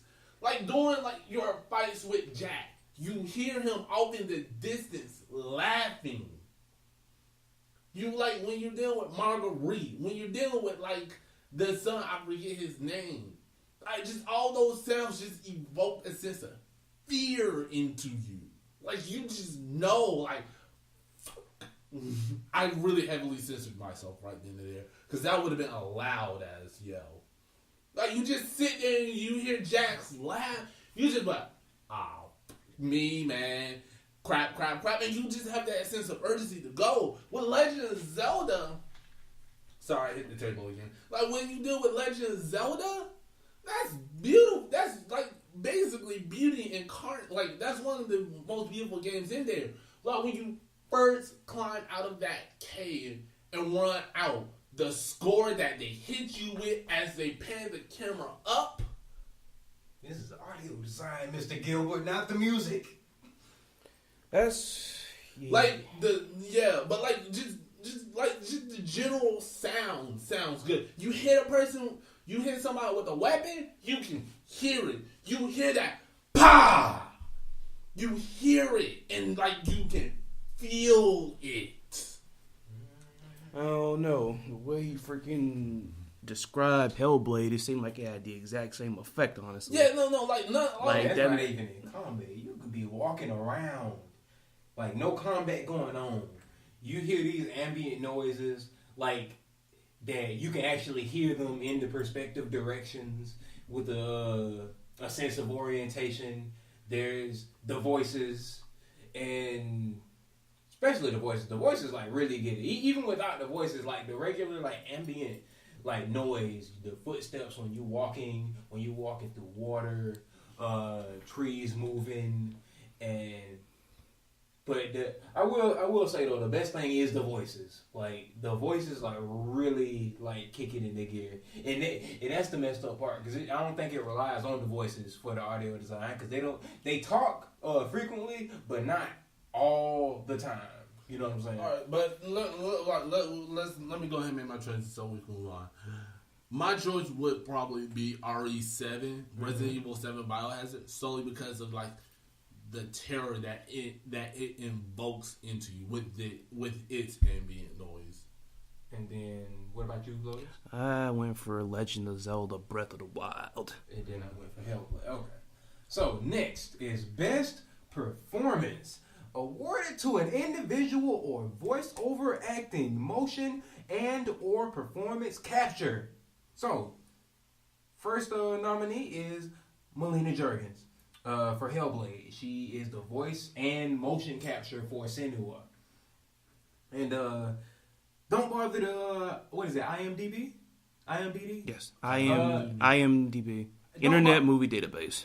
Don't bother to IMDb her because this is the only performance she's done that's been noted. That is Breakout star. You have Laura Bailey for Uncharted: The Lost Legacy. I hear somebody out there being like Queen. As Nadine motherfucking Ross. I hear them being like Queen. Then you have Claudia Black for Uncharted: Lost Legacy as Chloe Fraser. Then you have Brian Bloom and Wolfenstein 2 as BJ Blazkowicz. And then we have Ashley Birch for the voice of Aloy in Horizon Zero Dawn. And somebody else being like Queen. No, seriously, shout out to both of them. I like this is honestly this year really is looking good. Like it really is. Because like this is another hard pick for me. Because all of them sounded nice. Like Brian Bloom as BJ Blazkowicz, he sounded so convinced. Like he legit convinced. Like if he was to walk up to me right now, talking in his BJ Blazkowicz voice, and just say like, let's go kill some Nazis. I might have been in. You know who I'm not surprised is on here? Who? Like despite the game, Nathan Fillion for Cade 6. Yeah. Like honestly, but compared to like these 5 right here, I'm kind of not shocked. Cause like if Cade 6 was in the game more, like a little bit more, like, and he was like more of a central type of character. Cause all these people right here, they're all central characters. Like Nadine Ross, like they're all central characters to their story. If not the main character. Actually, yeah, main character. They are the main characters. Like Nadine Ross, Chloe Fraser, they work together in Uncharted. BJ Blazkowicz, he is on the literal cover of Wolfenstein 2. Aloy, that's the chick you play as. Senua, same thing. That's the chick you play as. Legit, for me, it's just a roll of the dice. I don't care who wins. But if I had to pick, I'll go with Lost Legacy, Nadine Ross, solely because I loved her in Uncharted 4. And you, Mr. Lotus? I'm biased. Laura Bailey. Alright, so we got 2 for Laura Bailey. Okay. I'm throwing some bias in here. But going with Melina Juergens, just for the mere fact not only did she voice the character, but she is the character. Yeah, she mocapped the character as well. Alright, so yeah, like honestly, any one of them could win and I wouldn't be mad. Yeah. In this case, there would be no disappointment if any one of them won over the other. Alright, next we got Games for Impact. For a thought-provoking game with a profound... For a thought-provoking game with a profound pro-social meaning or message. We got Please Knock on My Door, Please Knock on My Door by Laval Games, Night in the Woods by Infinite Fall, Life is Strange Before the Storm by Deck 9 / Square Enix, Bury Me My Love by The Pixel Hunt / Figs Art, What Remains of Edith Finch by Giant Sparrow / Annapurna Interactive, and then finally, Hellblade Senua's Sacrifice by Senua's Theory. I can already guess. Ninja Theory. By Ninja Theory. My fault. I can already guess what you're going to say, Smile. I mean, I'm split. Yeah, Life is Strange Before the Storm is where I'm going to go because it's the sequel to the critically acclaimed Life is Strange. I haven't played the other 5.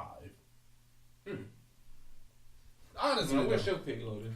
It just feels a little weird because there's a couple of the others I haven't really played. Please Knock on My Door, Night in the Woods, Bury Me My Love. It's those 3 I'm not too familiar with.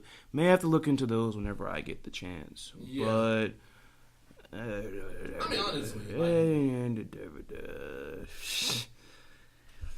I'm split too then because it's either Hellblade or Life is Strange for me. Because I already explained earlier how creative it was with Hellblade. Once again, that they portrayed that aspects of that disorder in such like a very, I'm not gonna say innovative, but like it's a very creative way then. Because I mean, usually we see like diagrams, hear people talking about it and everything. I mean, you don't really see.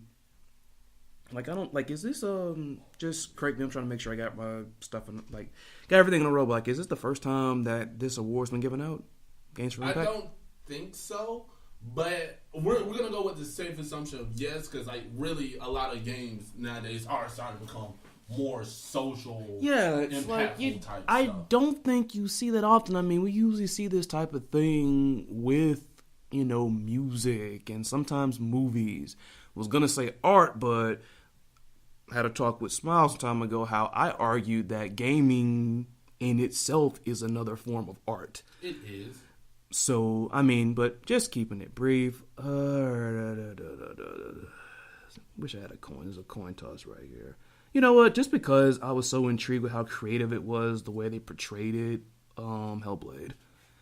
Even though some time ago you heard me boasting about how, like I said, Life is Strange, the original first, Before the Storm, like, gotta finish, like, I didn't play it in its entirety, unfortunately.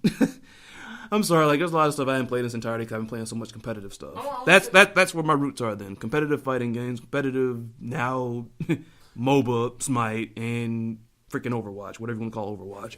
But it's like freaking, I've only got a piece of Life is Strange in, but just because it's not the original one, and I bragged about how that is like one of the best modern day video game stories, but still, just because it jumps out at me a little bit more, Hellblade. Honestly, I want to say like, damn, I forgot what I want to say. Don't worry about it. I want to say like, I think Before the Storm is still ongoing, isn't it? I actually don't know. I don't know. Well, either way, all right. But what's your pick, Small? Hellblade. All right. Well, we can't say on those two too much because like we all made our choice. So what'd you pick? I'm on Life is Strange. Okay. Yeah. I'm Life is Strange Before the Storm. Okay. Nah. Next category is Best Ongoing Games, awarded to a game for outstanding development of ongoing content that involves the player's experience over time.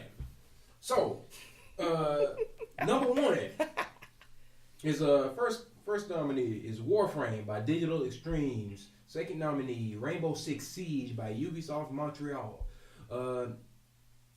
Nominee number 3, Overwatch by Blizzard. You saw how you freaking paused when you said that much. Number 4 is Grand Theft Auto Online by Rockstar Games. Pause for a different reason. Yep. Then we got Destiny 2 by Bungie Activision, and then Players Unknown Battlegrounds by PUBG Corp. Yep. You ain't gotta ask me. What do you say? You ain't gotta ask me. I could just come on. All right, Overwatch. Come on. I feel like, Smile, you're going to be torn between Warframe or Overwatch. I don't play Warframe anymore. Never mind, you're wrong. like legitimately for me, because like Smile, I used to play Warframe. I dropped out of it a while. I dropped out of it like before I got my PS4, honestly. But it was a fun game when I played it. I always dropped in and out, so whatever. Like that can't get my vote. Rainbow Six Siege, if you like really enjoy the tactical shooter type stuff, like rather than just like Call of Duty's run and gun type deal, rather than just I'm gonna plan out my assault on you, Rainbow Six Siege. Like, me and Chris both Overwatch. You know how I think gonna fucking win? Probably PUBG. You know how I think gonna win? Grand Theft Auto? GTA. Yeah. GTA, yeah. That game is like 6 years old. And I mean, it wasn't too bad, but still, yeah. Rule 11 bit. But yeah, that game is like 6 years old, and Get a freaking. It's comment, still that's what Rule 11 is. $60. It's still full game price. I was like, how? I mean, me personally, I'm not interested in Grand Theft Auto, but I was like, how? Same like, here. what is enticing people that this Same 6-year-old here. game is still full price? I mean, people might ask the same questions like, Overwatch is the same freaking thing, man. I mean, sure they added some extra characters, but it's the same thing. Payload this, payload that. Freaking get on the point.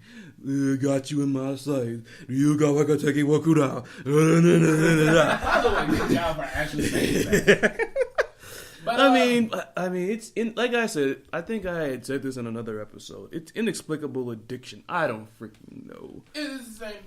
Like with GTA, what has it going for is like it has this legacy built up to it. Like, why did everybody play GTA before online came out? Just so they didn't play for the sword. They played so that way they could run around, steal cars, and shoot random people. Why else would you do it? Random other people. Yeah, I'm trying not to cuss. I know that. I was just picking that shit. I know. Never mind. But yeah, like why else would you play GTA 5? So Rule 11 bit. So Sorry. what's the weakest link on this list? Is if I had to You know that. link it out. I'm gonna let you answer that. Actually, Rainbow Six Siege. I'm gonna let you answer that. I'm gonna say Destiny 2. As far as the weakest link on this list. I'll say like Rainbow Six Siege. Dun-dun-dun-dun.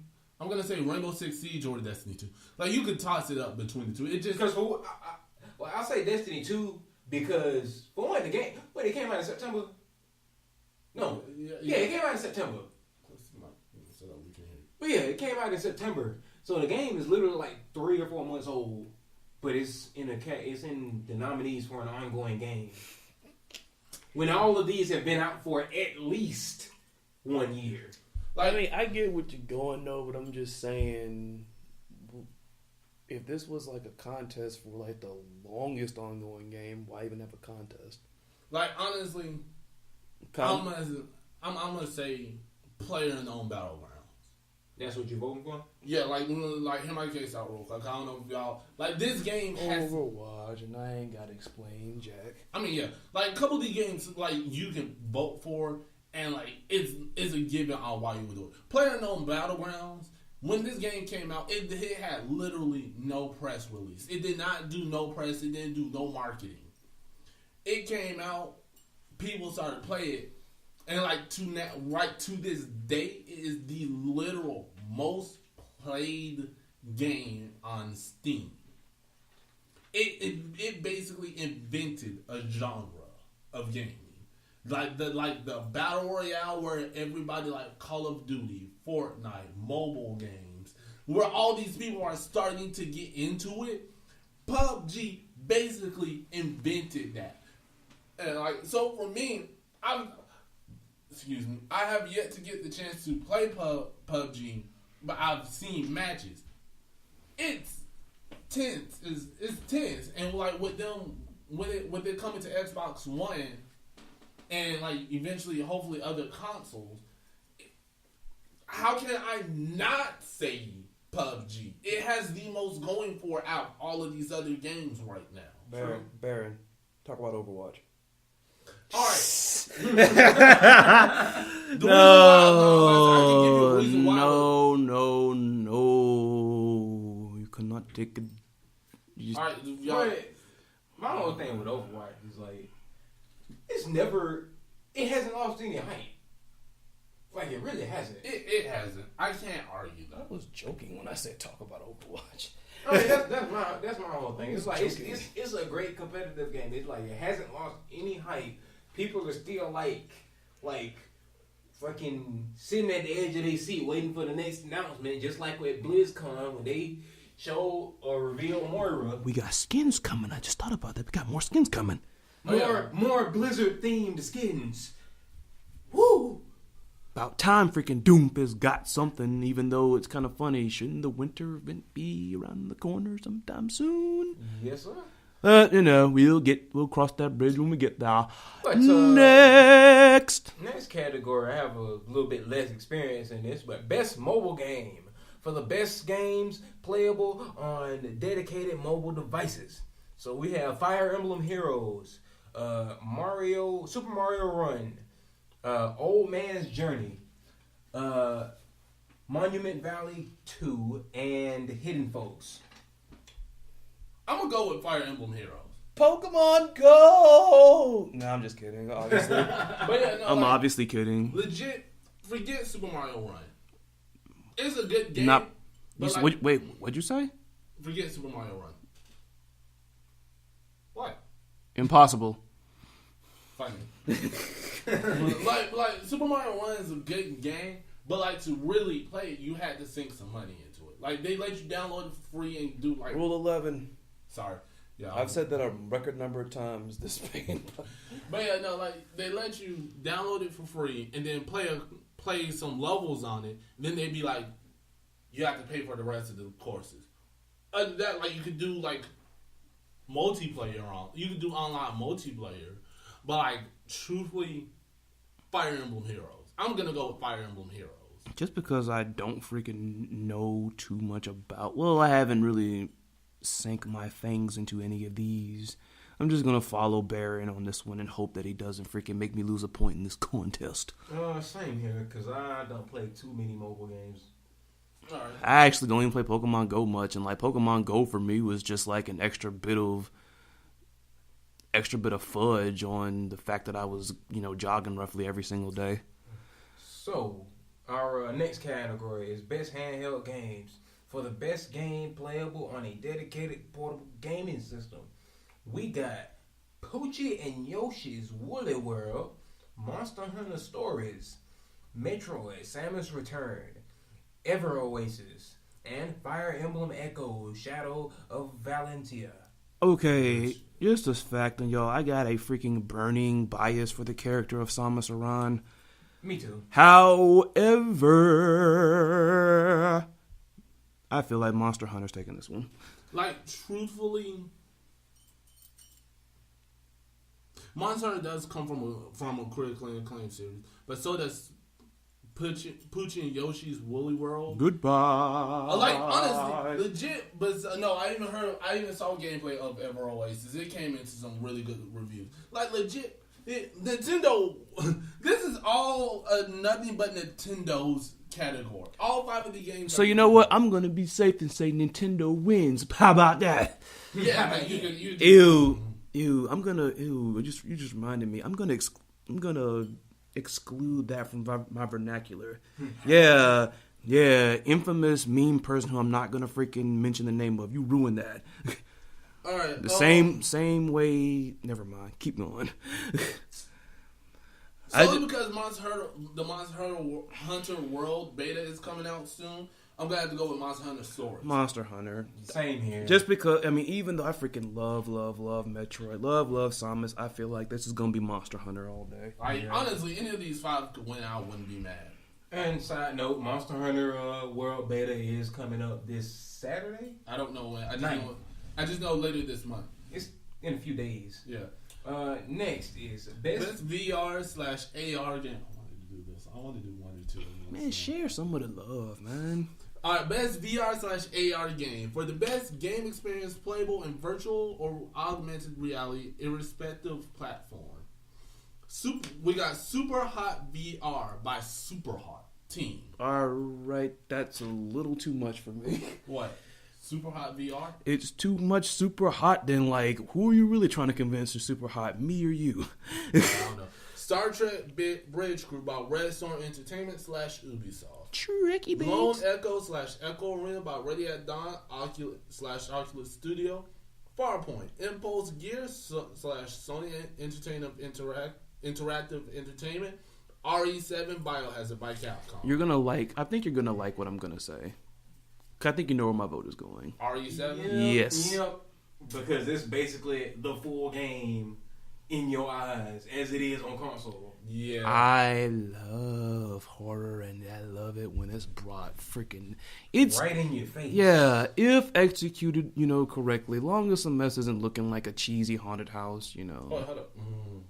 All right, but no, nonetheless, have you ever checked out Super Hot?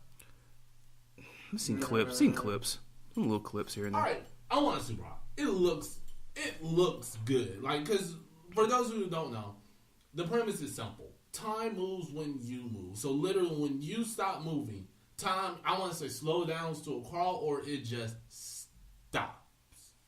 And like, honestly, and like the way they have you play, they have you like doing all this cool stuff. Like you could pick up a sword, cut a couple enemies with it, and then like turn to your left or right, and throw out another enemy. While at the same time, you can turn back to your other way, catch a gun, shoot another enemy. Like that, Super Hot just gives you the feeling of being a badass. But I'm going to go with RE7 solely because it's already like Chris and Lotus, like Chris and Smile said. This guy said Chris and Lotus like I got two halves. like how Chris and Smile said, like it's RE7, and you already in your face, like through you are literally playing that in the eyes of Ethan, like beyond the eyes of Ethan. Like how can you not?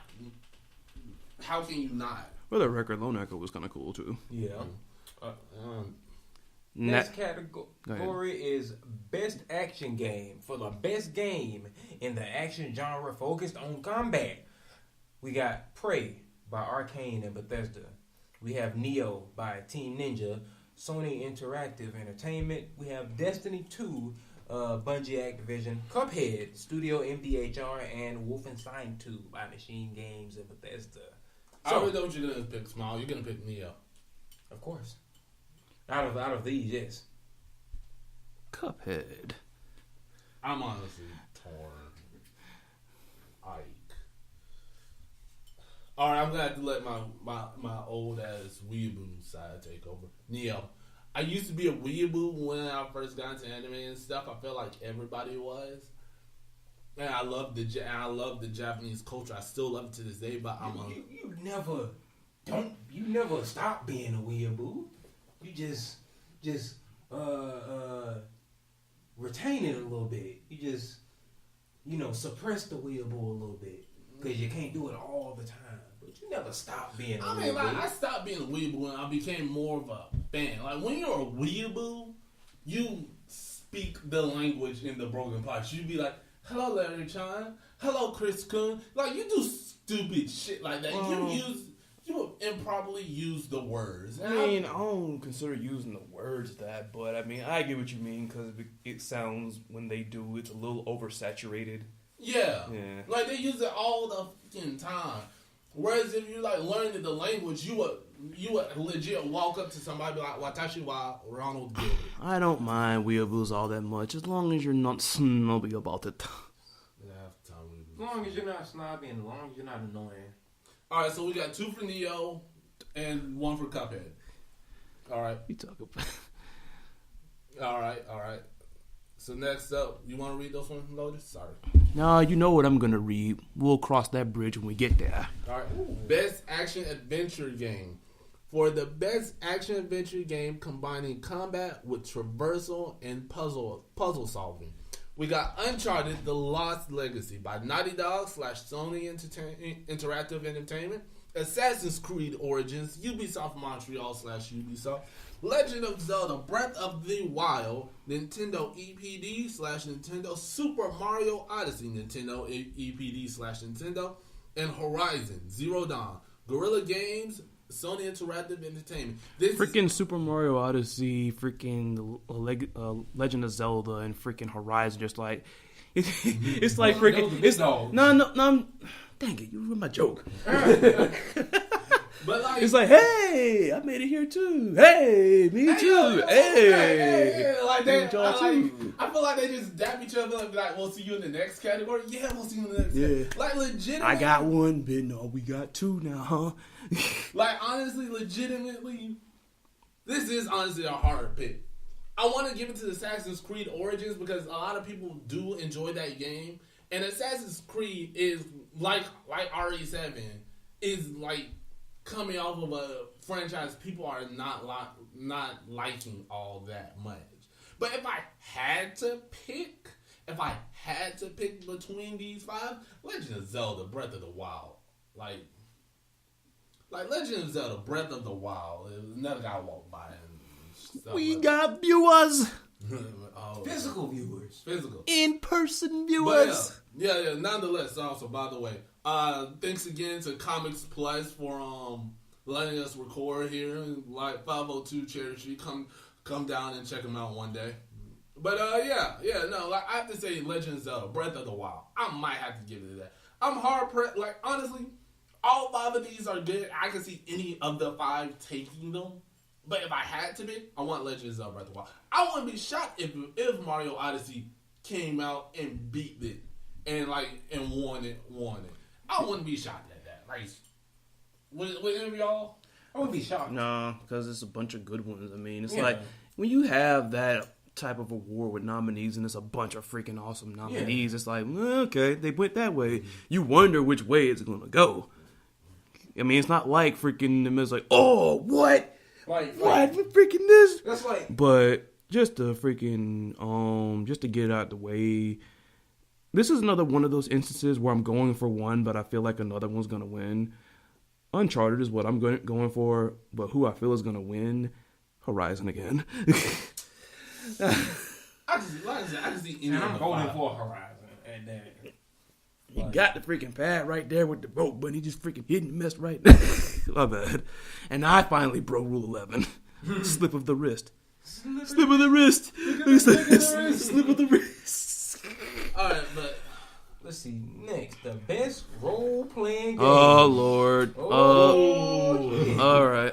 Before you might have to watch your feet, Larry. You might need to grab a mop, man. Freaking saw Ronald's face. So, that for man the probably. Best game. I'm sorry, but I'm so sorry. I'm so sorry about that, folks. I'm so sorry. So, for the best game designed with rich player character customization and progression, including massively multiplayer experience. You know what's so crazy about that? The way it was worded, it almost made it seem like RPG stands for rich player game. Wow. So our nominees are South Park: The Fractured But Whole by Ubisoft San Francisco, Final Fantasy 15 by Square Enix Business Division 2, Divinity: Original Sin 2 by Larian Studios, Nier Automata by Platinum Games and Square Enix, and Persona 5 by Atlas. So that's by Baron's overreactive action. That man done freaking flew back. Let me let you go ahead, speak your word. That man done rolled his chair back. He done got up and done a lap in this room and everything, man. Boy. He like, I'm gonna get some tonight. Boy. Speak your words, man. Y'all heard me say these words before y'all say it. I'll say it again. Y'all already know my pick. I can't even go with my pick. Okay, there's Final Fantasy 15 on this list. Okay, he didn't do a direct quote. Okay, cool. Like what a direct quote? Continue. All right, there's Final Fantasy 15. South Park: Fractured But Whole. Like all five of these games are literal hard-hitting contenders. I might end up picking Final Fantasy 15 solely because I'm a Final Fantasy fucking fanboy. Mark. Huh? Woo, Mark. Final Fantasy Mark. I might pick that, but then there's also Persona 5, which is like one of the literal most beautiful games I have ever played in my life. I dare anybody to say otherwise, and they will fight me. I'm really hoping it don't come a freaking point where it's like freaking someone says that and we're over here and we got like viewers passing by and all that. Someone's gonna freaking hear Ronald going on his tirade. It's like that freaking Eddie freaking meme where he freaking popped through the freaking wall. Let me tell you why that's BS. Fight me right now. Fight me. You know what? Like I legit can. The only game out here that I probably haven't played is Divinity Original Sin 2. I've played I haven't even played South Park Fracture Butthole. I should have freaking, let me say my piece while you freaking still steaming. Because I'm going to do this thing where I feel like I know who's going to win and I'm going to go with that one then. And it's not just because he said it. That's just how I feel. I mean, am I wrong in saying that to an extent freaking Final Fantasy is kind of like one of the all-time heavyweight champions of RPGs? You're not. I mean, that's my whole thing. It's like, and then from what I'm looking at, we've gone down most of the categories here. This is their first time popping up. Probably for good reason. But keeping it brief, Final Fantasy 15 gets my vote. Same here. And I'm going to leave it at that. Final Fantasy 15 going to get it. If not Final Fantasy, then it's going to be Persona 5. Like, legit. I'm like, the only reason... Because I've played and beat both Final Fantasy 15 and Persona 5. And like if Persona 5 freaking gets it, will I be mad? Of course not. It would just be like kind of like one of those upsets. Like, It's like one of those upsets between two grander heavyweights, honestly. I mean, honestly, this wouldn't be an upset. Let me stop. We're going to be here all day. Like, no, I'm kidding. Okay, I'm about to say it wouldn't be an upset. Because like honestly, these two coming to blows like this is not shocking. Because like... Coming to blows. Like you just like... If you was to mention a list of some of the greatest RPG franchises out there, I just realized we're about to hit 2 hours as well. No, not that. I was looking at my freaking battery. It says it's got 82 hours left remaining. Cool. This battery. Thank you, Uncle Nathan. This mess is rocking. Woo. This got a rocking battery, man.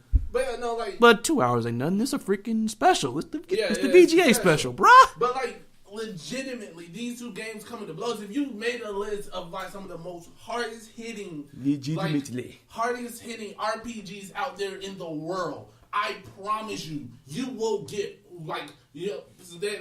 there's not a true list if they do not mention the Shin Megami Tensei series, the Persona series, Final Fantasy, Tales, Star Ocean, any of those series. If they do not mention at least 3 of them. Somewhere in the distance of Macon, I'm pretty sure with his super hearing sense, good old Johnny Phantom heard you when you said Shin Megami Tensei, and he wishes he could super speed over here and say amen to that. Like, that is like... Because he's like probably the biggest Shin Megami Tensei fan I know. I know you're getting hype, you can't handle it, you're trying to keep it centered. Like, legit, honestly, this list... me now because like I can't pick between these two because you have Persona 5 with its rich gameplay in there. Like nigga, you go to high school, you live a life, you get a girlfriend, get a job, go through beat motherfuckers. With Final Fantasy 15, you have the road trip simulator. How do you like? Sure, there might be elements where you don't like because like my girlfriend, she doesn't like Persona 5. She doesn't like the gameplay aspect of it with the turn-based combat. She loves Final Fantasy, Skyrim, shit like that more. Whereas I love them both. I legit love them both. The only reason I took out South Park and the other the other 3 games out of here is because Nier Automata, beautiful game. I might honestly give that I could see that winning. Divinity Original Sin 2, beautiful game. I could see that winning. But I'm South Park, the Fractured Butthole, beautiful game. I could see that winning. Playing South Park, the Fractured Butthole, Stick of Truth is like you're just watching an episode of South Park. You're watching not even just an episode, probably a full season of South Park. But there's something special, something soul driving about Final Fantasy 15 and Persona 5 solely because they just etch themselves into your soul. With Final Fantasy 15, especially recently with episode endless about to drop sometime soon in December, and then they recently dropped their multiplayer expansion. Sorry, Lord. They recently dropped their multiplayer expansion recently, which it has some features it needs to work out, but it's great nonetheless.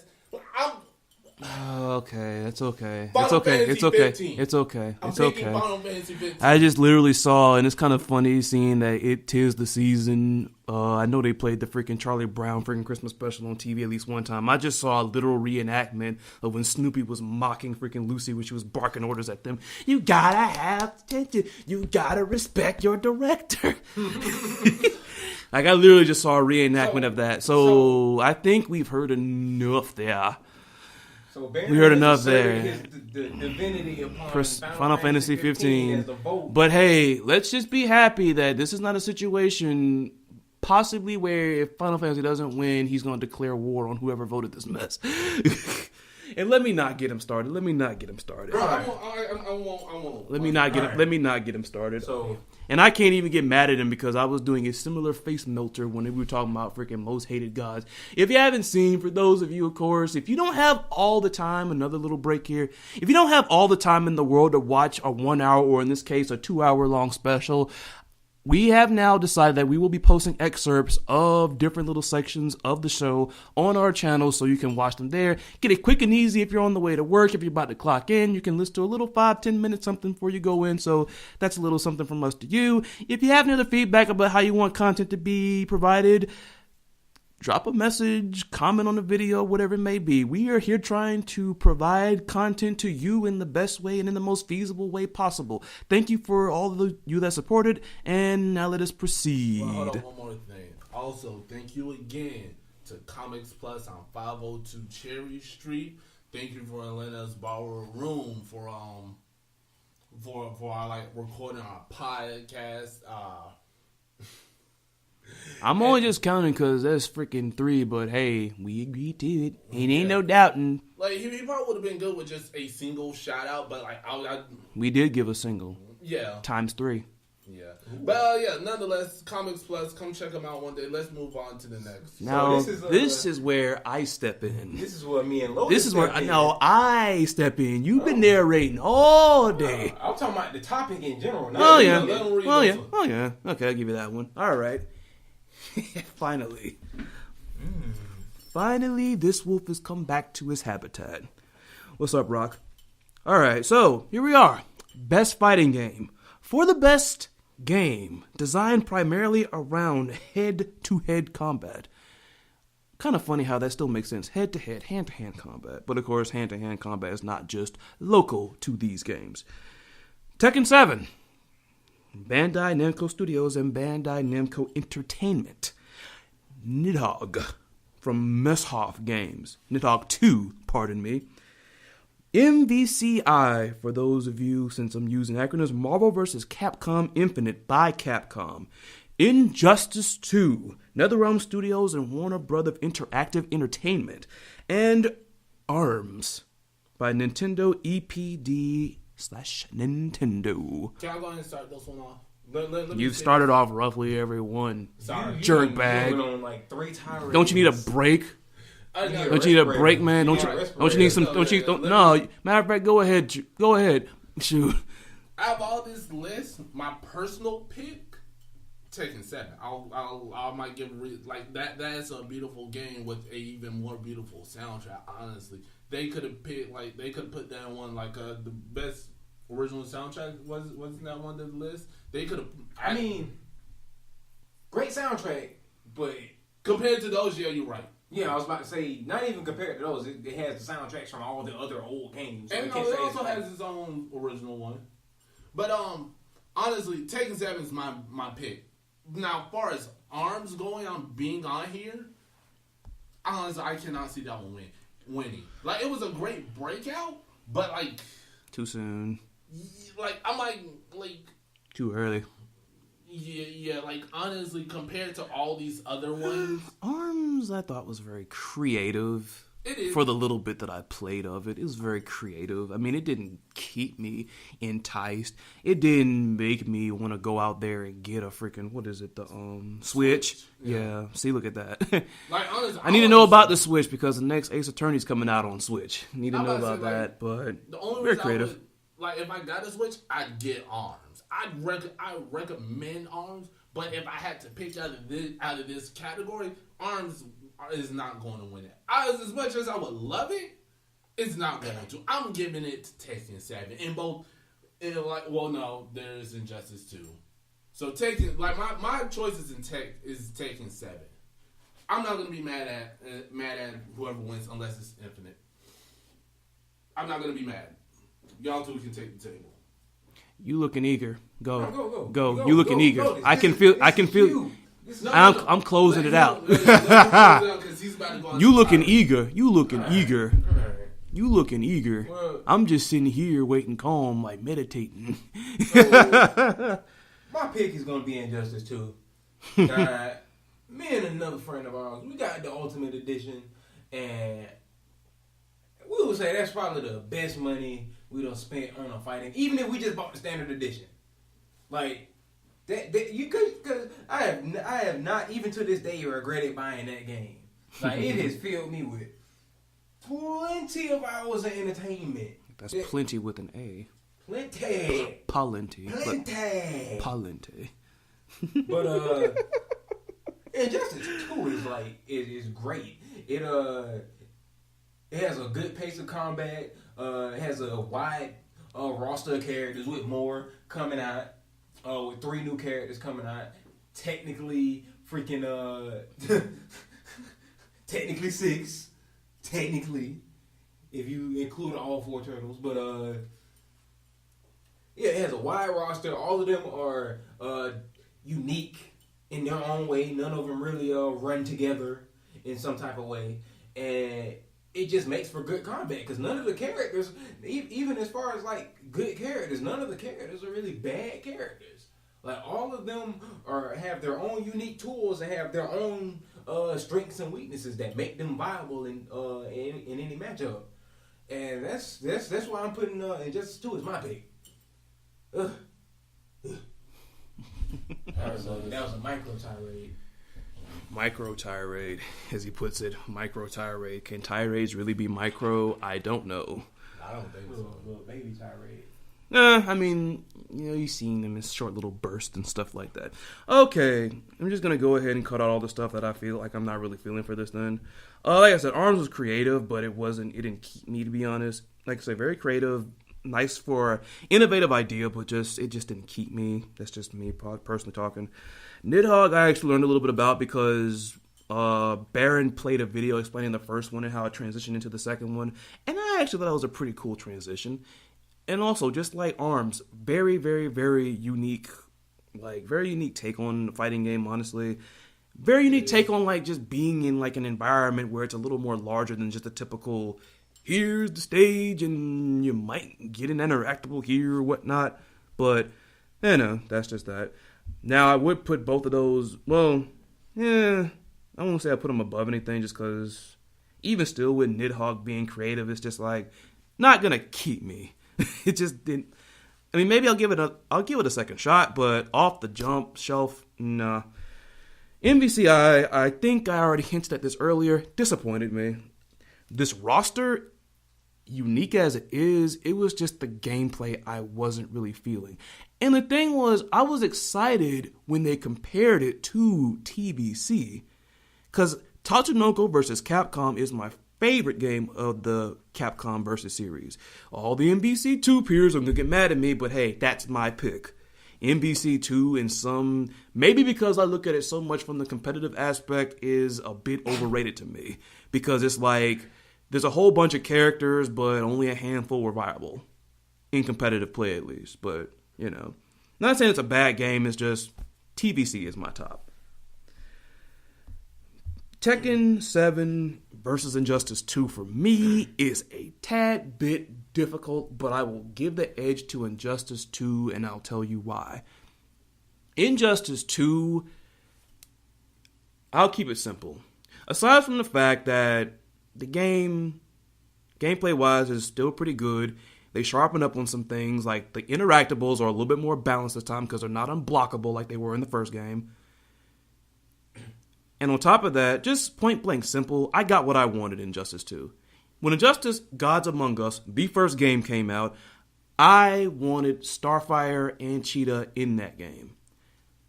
And lo and behold, they appeared here. Similar, in line with what Smile just said, didn't regret spending a dime on this game. Extra. Far as characters, I didn't buy like any source crystals or gold and all that stuff or whatnot. But money well spent, honestly. For me. Yeah, I can say money well freaking spent. And then it's like, I mean, I don't know. It's just Injustice 2 single-handedly, like I think I mentioned before, pulled me away from Street Fighter V, which I never thought would happen. As a matter of fact, adding on to that, Tekken 7 further did. Between Tekken and Street Fighter, if you asked me which one I would rather play, originally I would have said Street Fighter. Not in this case. Sorry, I'm not going to repeat about why Street Fighter V just disappointed me and I got tired of it. But played a little bit of Tekken 7. I had borrowed Smile's disc over here, and I actually enjoyed it. I don't know if it was new characters. I put that in air quotes because I main Josie, and Josie's moveset was lifted mostly from Bruce's move list. And a little sprinkle of Steve. Huh? And a little sprinkle of Steve. But he had some of those aspects because it's like it was kickboxing basically. Yeah. I mean, but still, had so much fun playing that character. I love Cat Arena. And on top of that, if you don't know already, the goose is loose in freaking Tekken 7 right now. The goose is freaking loose. And I'm pretty sure what I said there was kind of predictable. Yeah. They weren't on par with me, doggone it. Oh, I got you. I mean, because people always talk about the goose is loose. But, yeah. Number 1 and number 2 there are Injustice 2 and Tekken 7. Injustice 2 gets my vote. By a little bit of a margin, just because. I mean, I can't argue that. Like, legitimately, even if I get rid of my bias towards Infinite, I can honestly see any of these games taking it. What's in... So, it was Injustice 2 all around, or was it... No, I'm taking Tekken 7. Okay, that's cool. That's cool. Alright, and what's the next one? Next one, and I guess they're going to put me on duty now. You don't have to do Fine by me, it's nothing but reading, brah. Alright, go for it. Best family game. Video games that you can play with even with your mama. Nah, it's actually it's for best game appropriate for family play, irrespective of genre or platform. We got Splatoon 2, Sonic Mania, Mario and Rabbids Kingdom Battle, Mario Kart 8 Deluxe, and Super Mario Odyssey. Mario. Like, legit, the Nintendo's gonna win, like, the most awards tonight, as far as I'm concerned. Like, tomorrow night. Sonic Mania. I was highly anticipating, and it came up half-baked. Really? Yes. If you ask a lot of the critics and everybody else, like, that's a critically acclaimed game. I mean... Like, truthfully, what I feel like what helps Sonic Mania is, like, a lot of people are nostalgia fags. Yes, I'm talking to you nostalgia fags. Oh, come on. Like, honestly, it's like what legitimately keeps forces, like, it's what legitimately holds Sonic back. Like, a lot of people are, like, nostalgic for like, the old stuff. Like, look at what everybody says nowadays, even back in my day, like, the good I feel, yeah, but then think about it. Whenever they try to bring up that back in my day stuff, why are they saying back in my day? Because nowadays, bleh. That's why they want them little HD remakes and stuff like that. See, people complain about those being made then, but them nostalgics are part of the reason that mess happens. That, and plus, some of that stuff, I think, goes out of print after a while. I mean, yeah, you're right. If you ask me, though, the funniest thing is I have not played Splatoon at all, but I have seen so much footage. Seen so much gameplay from friends. I wanted to play that so bad, but I don't have like any Nintendo consoles anymore. Nothing against Nintendo. It's just one of my freaking PS4. Yeah. But like this pick, you could honestly just go hands down with Super Mario Odyssey. Yeah. Like if you like, And it's amazing how it kind of rolls all of those freaking platforms in. It's been all over the place. Yeah. Now it's here in the family area. But like, yeah. honestly, like if we go by for like playing as a family, I'd go Mario Kart 8 Deluxe. You're sure? Because the joke is that mess ruins friendships. It's going to ruin families too. I mean, what? Yeah, it's definitely. Timmy, why'd you blue shell me? You was in first, Mom. You was in first, Mom. You was in first. You think this is a game? No. Dad come through first come, first serve, son. Hit him with the lightning bolt. Bro, like you like. So Mario Kart 8's your pick? Yeah, but I expect Odyssey to win it. Smile. I actually might go with Mario Kart 8 as well for the whole family aspect of it. Ruining families, man. But they can do it together. They ruin themselves together. That doesn't make it any better. It doesn't, but still. Wow, like crazy. What about you? Where are you gonna go? Odyssey. Odyssey? And 8, best strategy game. Best game focused on real-time or turn-based strategy gameplay, irrespective of platform. We got XCOM 2, War of the Chosen, Tooth and Nail. Tail. I'm sorry.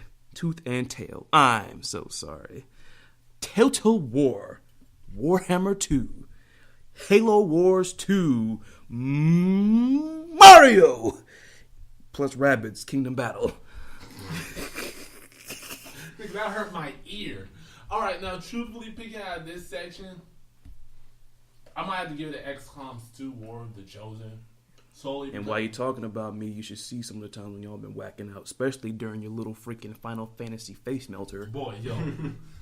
Yeah, like legit. But yeah, no, like honestly, XCOM 2 War of the Chosen, like that's a like that one gives you like not to say the other 4 are bad, because it's not. Like I said, Mario plus Rabbids Kingdom Battle came out to critical acclaim. Everybody was like, this is a fun game, and they are right. I agree. I'm going with XCOM 2 as well. Yeah. I'm good with Mario plus Rabbids. I actually played a little bit of it with Dakota. Yeah. It is fun. It's I believe it. I like you can't help it, but like you look at it and just be like, it's a fun game.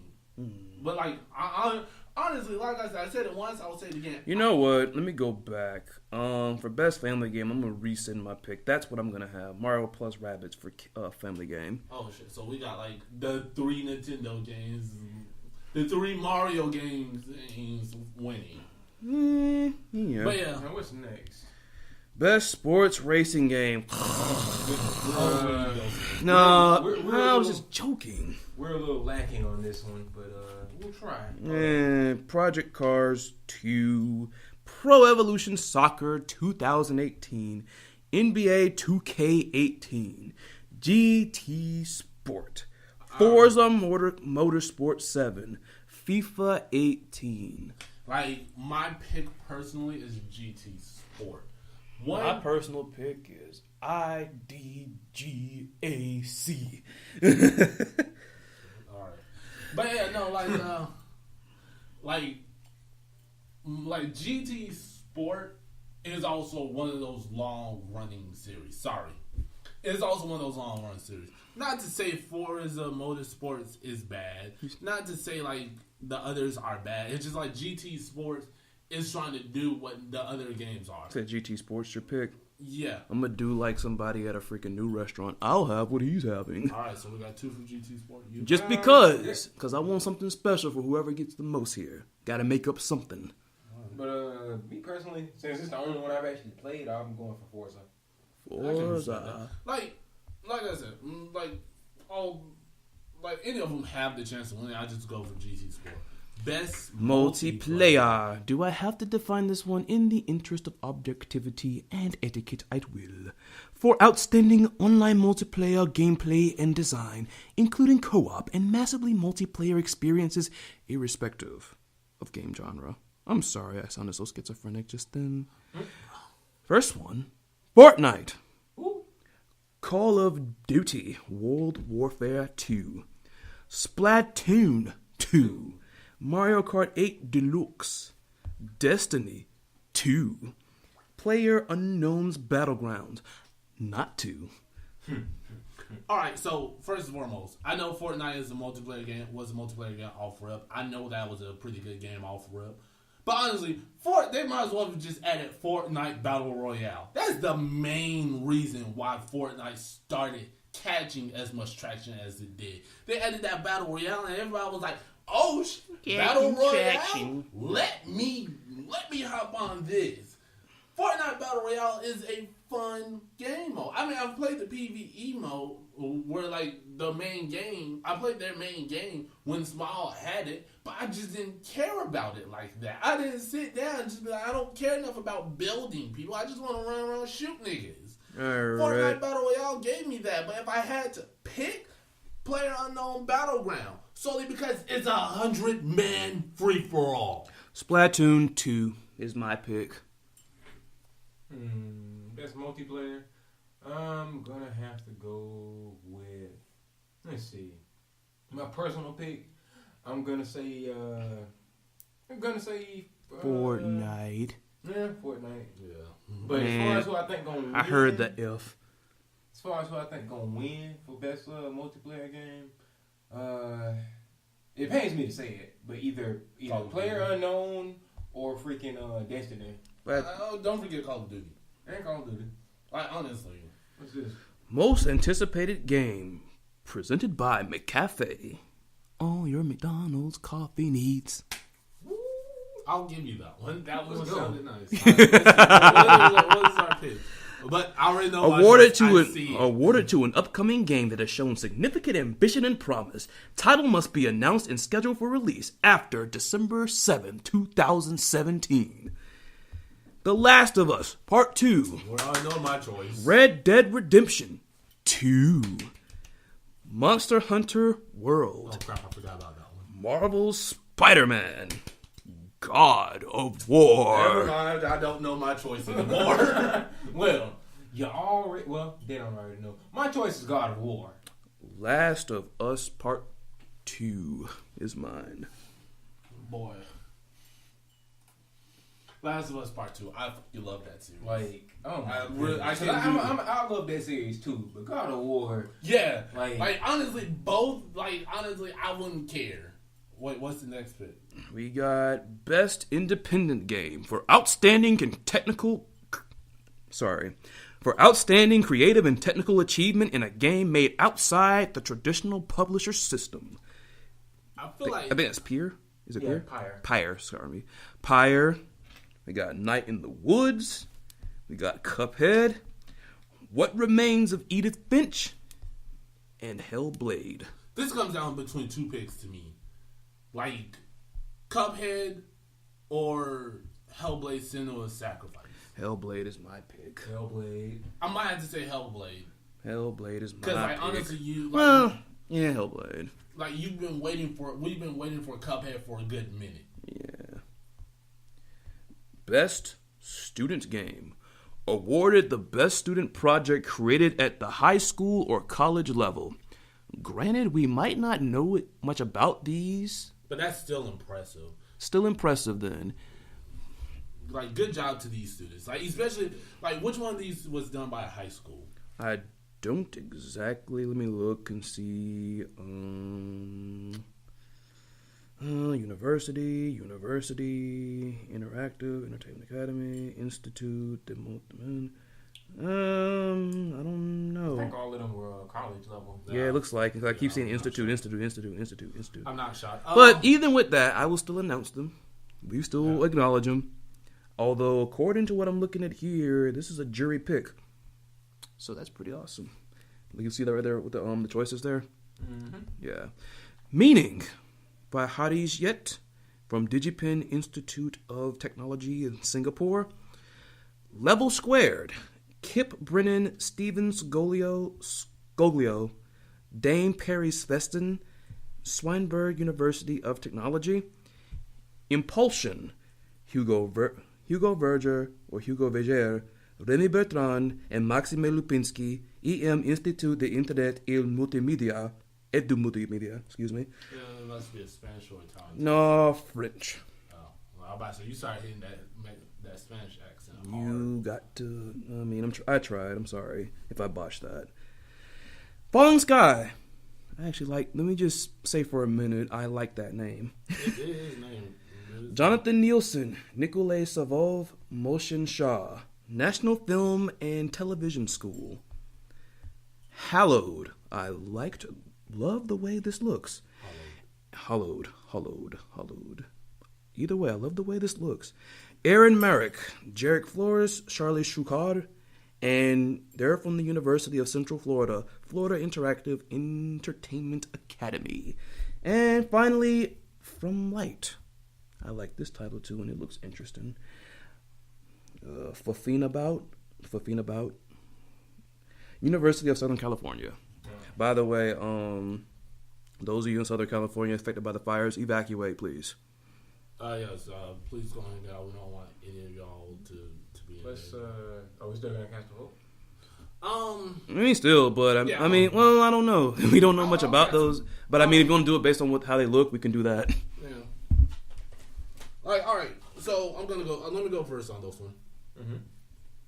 I'm gonna go with Falling Skies. Solely from the cover that I've seen, it looks like an introspective, like in the form of A Tale of Two Brothers.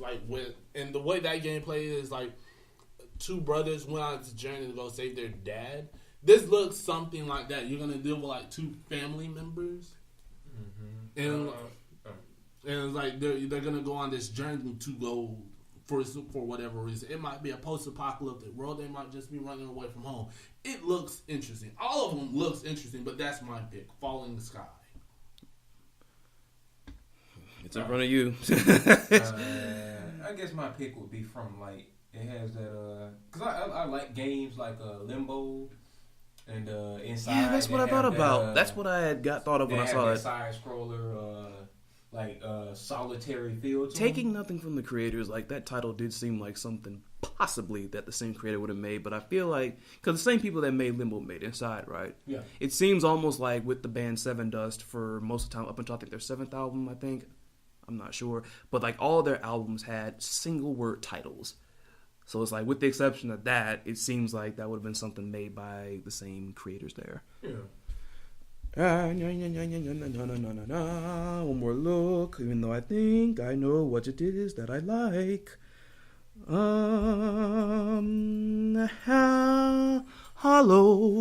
Hollowed.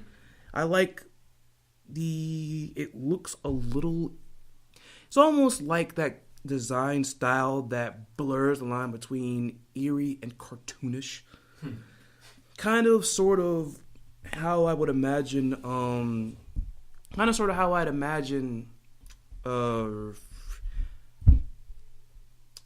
drawing a blank.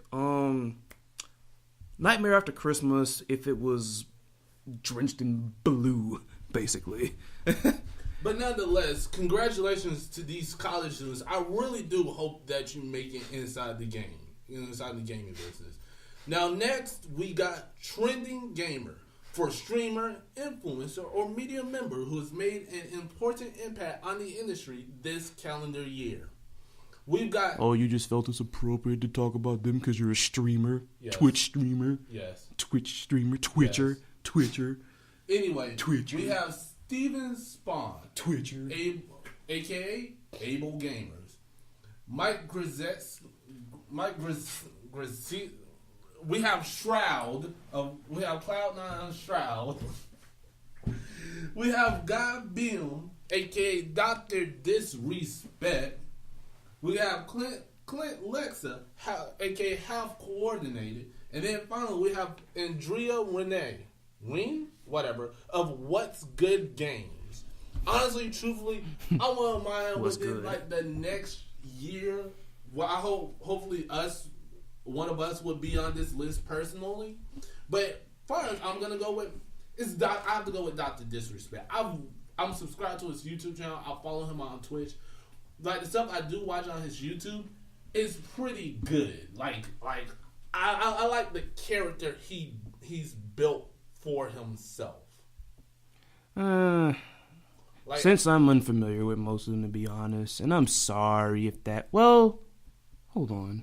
Nah, I'm not really all too familiar with any of them. I'm not really on Twitch all that religiously. I usually watch footage mostly on YouTube and all that good stuff.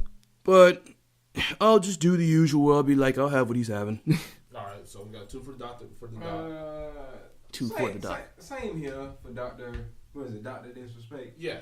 Yeah, he looks like some gamer version of Danny McBride. I mean, like I said, like checking out his videos was like he has a character that he's made and created, and he sticks to it when he's in stream. Like, cause he be like, I am the 2-time something. I don't remember his whole thing. How many more categories are there? There's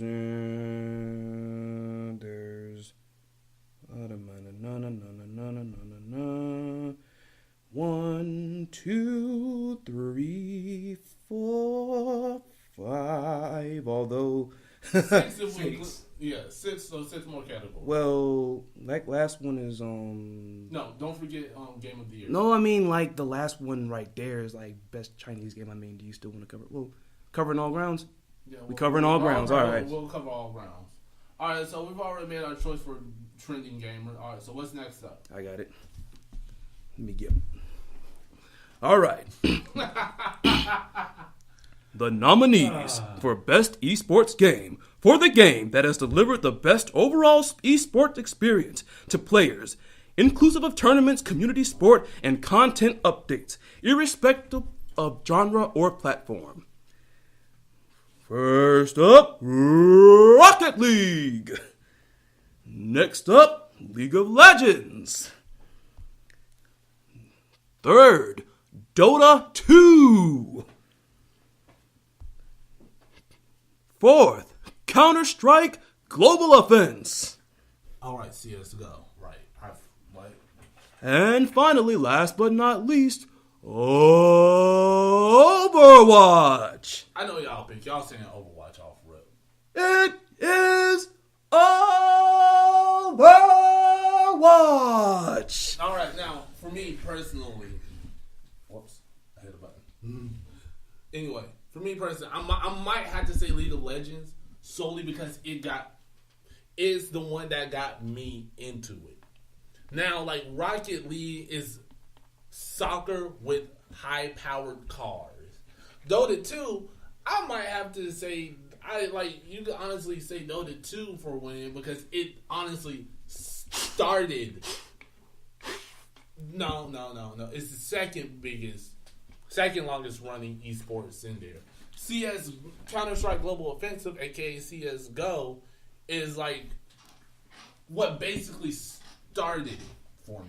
And Overwatch is Overwatch is like a really fun game. I can see why. It's a great team shooter. Like honestly, all 5 of these games, 5 of these games taking like leave it to Ronald to freaking just kill it when I was getting my Bruce Buffer on. That fucking raw picking. But yeah, no. Nonetheless, my pick is gonna go League of Legends. I played that game the longest out of all five of these, and that's what initially got me into the world of esports. While I'm out of fanboy gimmick, I will say this: freaking Rocket League is so much fun to freaking watch and play. It is. It really is. If only people weren't so reckless, honestly. Well, I'm not gonna say that. I was gonna say if only that was like a real sport, honestly. If people weren't so reckless. Oh, somebody might die. That's what I'm saying. But my pick is Overwatch. But maybe with something a little safer. Like, never mind. But my pick is Overwatch because I wasn't surprised, but they definitely got some attention last year because they got Game of the Year last year. at the Game Awards. So that's my pick, is Overwatch. And you said League. Yeah. And Mr. No, Lotus yeah. is obviously Overwatch. Yeah. The next category is Best Esports Player, presented by Omen by HP. Let's see. We got number 1, Kuroki Salahi Tai. I am butchering. Tak Hasosomi. We call Hasomi. AKA Kuroki. Kuroki. Whatever. Team Liquid, Dota 2. We got Jihong or Ryu Jihong for the Seoul Dynasty in Overwatch. We got Nicola or Nico. Nicola. For Fast Clan and Counter Strike Go. We got Marcelo or Cold Zero for the SK Gaming and Counter Strike Go, and then we have Lee Song or Lee Sang Hyuk, aka Faker Playmaker. Or for the SK Telecom 1 in League of Legends. So, I am only just kind of sort of getting into the esports team, so I'm not too familiar with Speaking of specific players. That category is around the corner. All right. So, long story short, my pick is Faker. All those who play League of Legends, he is if you play League of Legends, that is a household name. You know who that is. I mean, despite the fact that he lost the world him and his team lost the world championships. Rule 11. Year. Sorry, that mess is wiggling. Despite the fact that him and his team lost the world champions this year, he is still held as one of the best, if not the absolute best player in the game of League of Legends. When people say the words Faker Playmaker, they don't say that out of disrespect. They say, nigga, this is the man that I strive to be when I play League of Legends. I ain't even joking. He is one of the biggest names in League of Legends. If it be truly a household name, I'll have what he's having. Same here. Just because I'm more rooted in the fighter pros than the Daigos, the freaking Sonic Foxes. the Sonic Foxes, the Tokitos, the freaking Punks. I only don't like Punk because he plays Karin. But Justin that were the Justin Wongs, all of them there, the Knuckle Dews and all that. You want to do those ones? Or you want me to do it? Next category is the best esports team. Now I'm gonna hand this over to Baron because he would know more about these than I do, and brevity is a thing, Baron. All right. Next, we got the best esports team. The esports team judged to be the most outstanding for performance in 2017, inclusive of multi-team organizations. First up, we have Team Liquid. Next, we have SK Telecom T1. Next, we have Lunatic High. After that, we have the fourth nominee, FaZe Clan. Then finally, rounding us out, but not the least of them all, Cloud9. Y'all like that? Needs more cowbell. Ding, ding, ding, ding, ding. All right, but anyway, my personal pick. That dang Blue Oyster Cult. My personal pick has to go with SK Telecom T1. Liquid. All right, we have a liquid. Although I freaking love the name Lunatic High. Just saying. Yeah, that does sound nice. Honestly, for me, it's Dang it. Dang it, man. I'm freaking might make a comic out of that Lunatic High School if it's not already a thing. You can look it up. But no, like I said, for me, it's SK Telecom T1.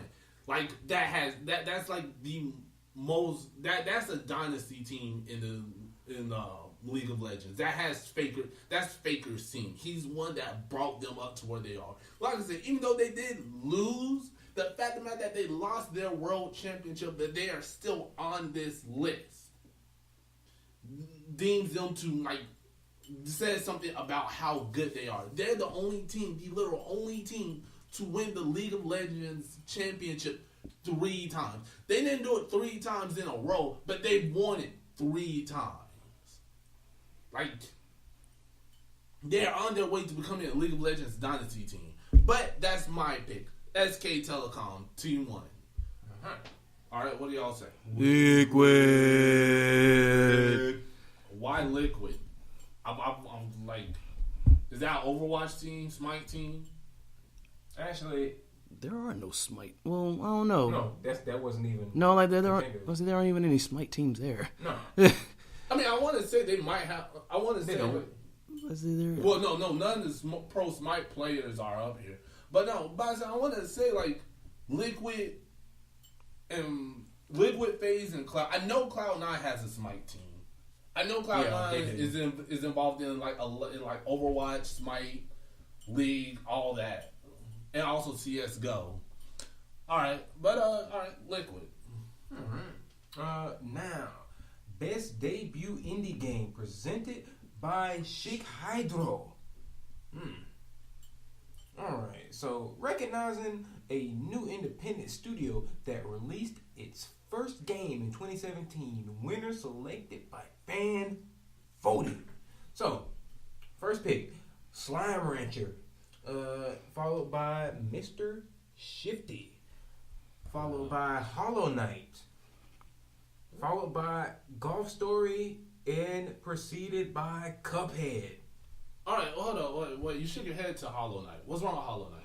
When I looked down there and I freaking saw that Cuphead was there, I'm pretty sure that's who's taking this one. Yeah, I wouldn't be shocked. All right, Hollow Knight, when I saw Hollow Knight's fine. Yeah. It's just, I'm pretty sure this is going Cuphead's way. Yeah, that's my vote. That's my vote. Cuphead.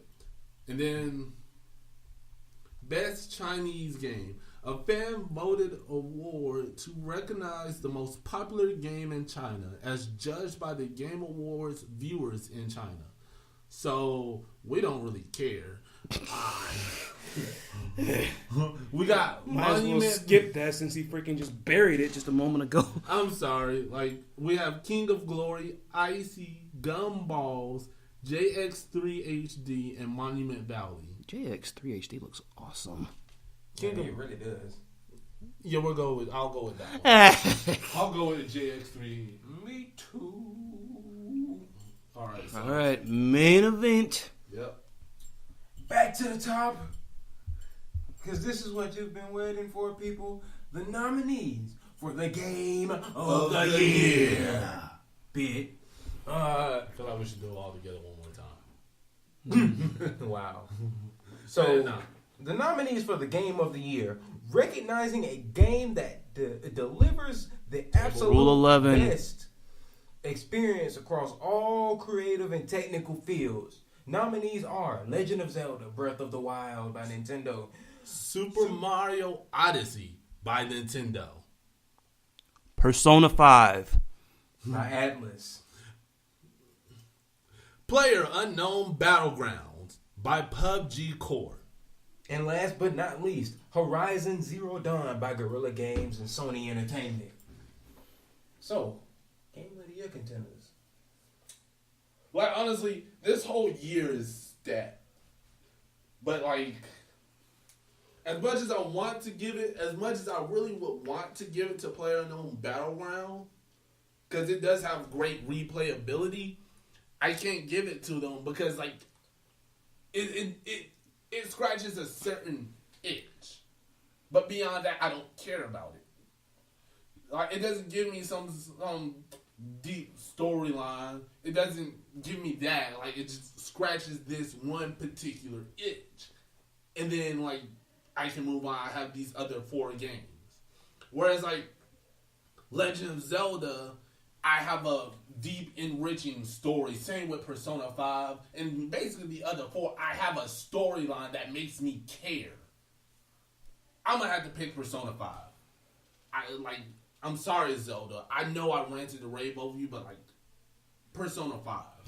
Would like Persona 5 to win, but just based on everything that I've put together, honestly, like especially seeing what this playing field is like, honestly, it's one of those situations where I personally am going for Legend of Zelda, but who I think is going to win, I think Horizon is going to take this too.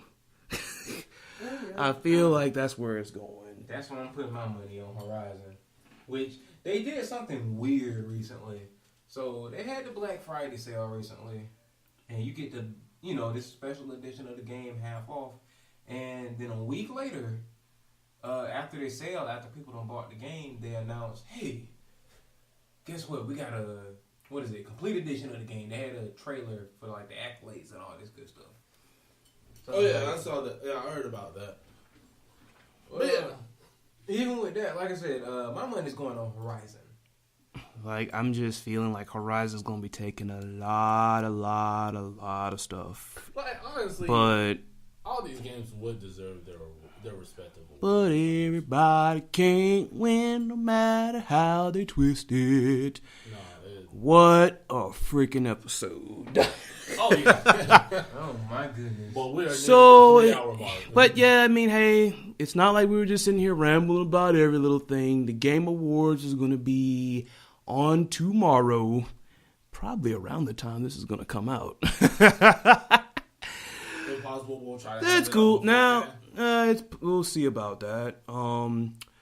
But yeah, just updating you all on that last information about whether we're going to have a live to live or a post episode. It's going to be a post episode next week. Tune into that. And that's pretty much that then. Really know it's a plug because we've plugged freaking Comics Plus, but why not another one? Thank y'all so much for housing us for today. Yeah, Thank you so much. Like, for real. Thank you so much. Come down here, read some comic books. Play some games. Buy some pop figures. Sip that Mountain Dew if you drink soda. And have yourself a good geek-filled time.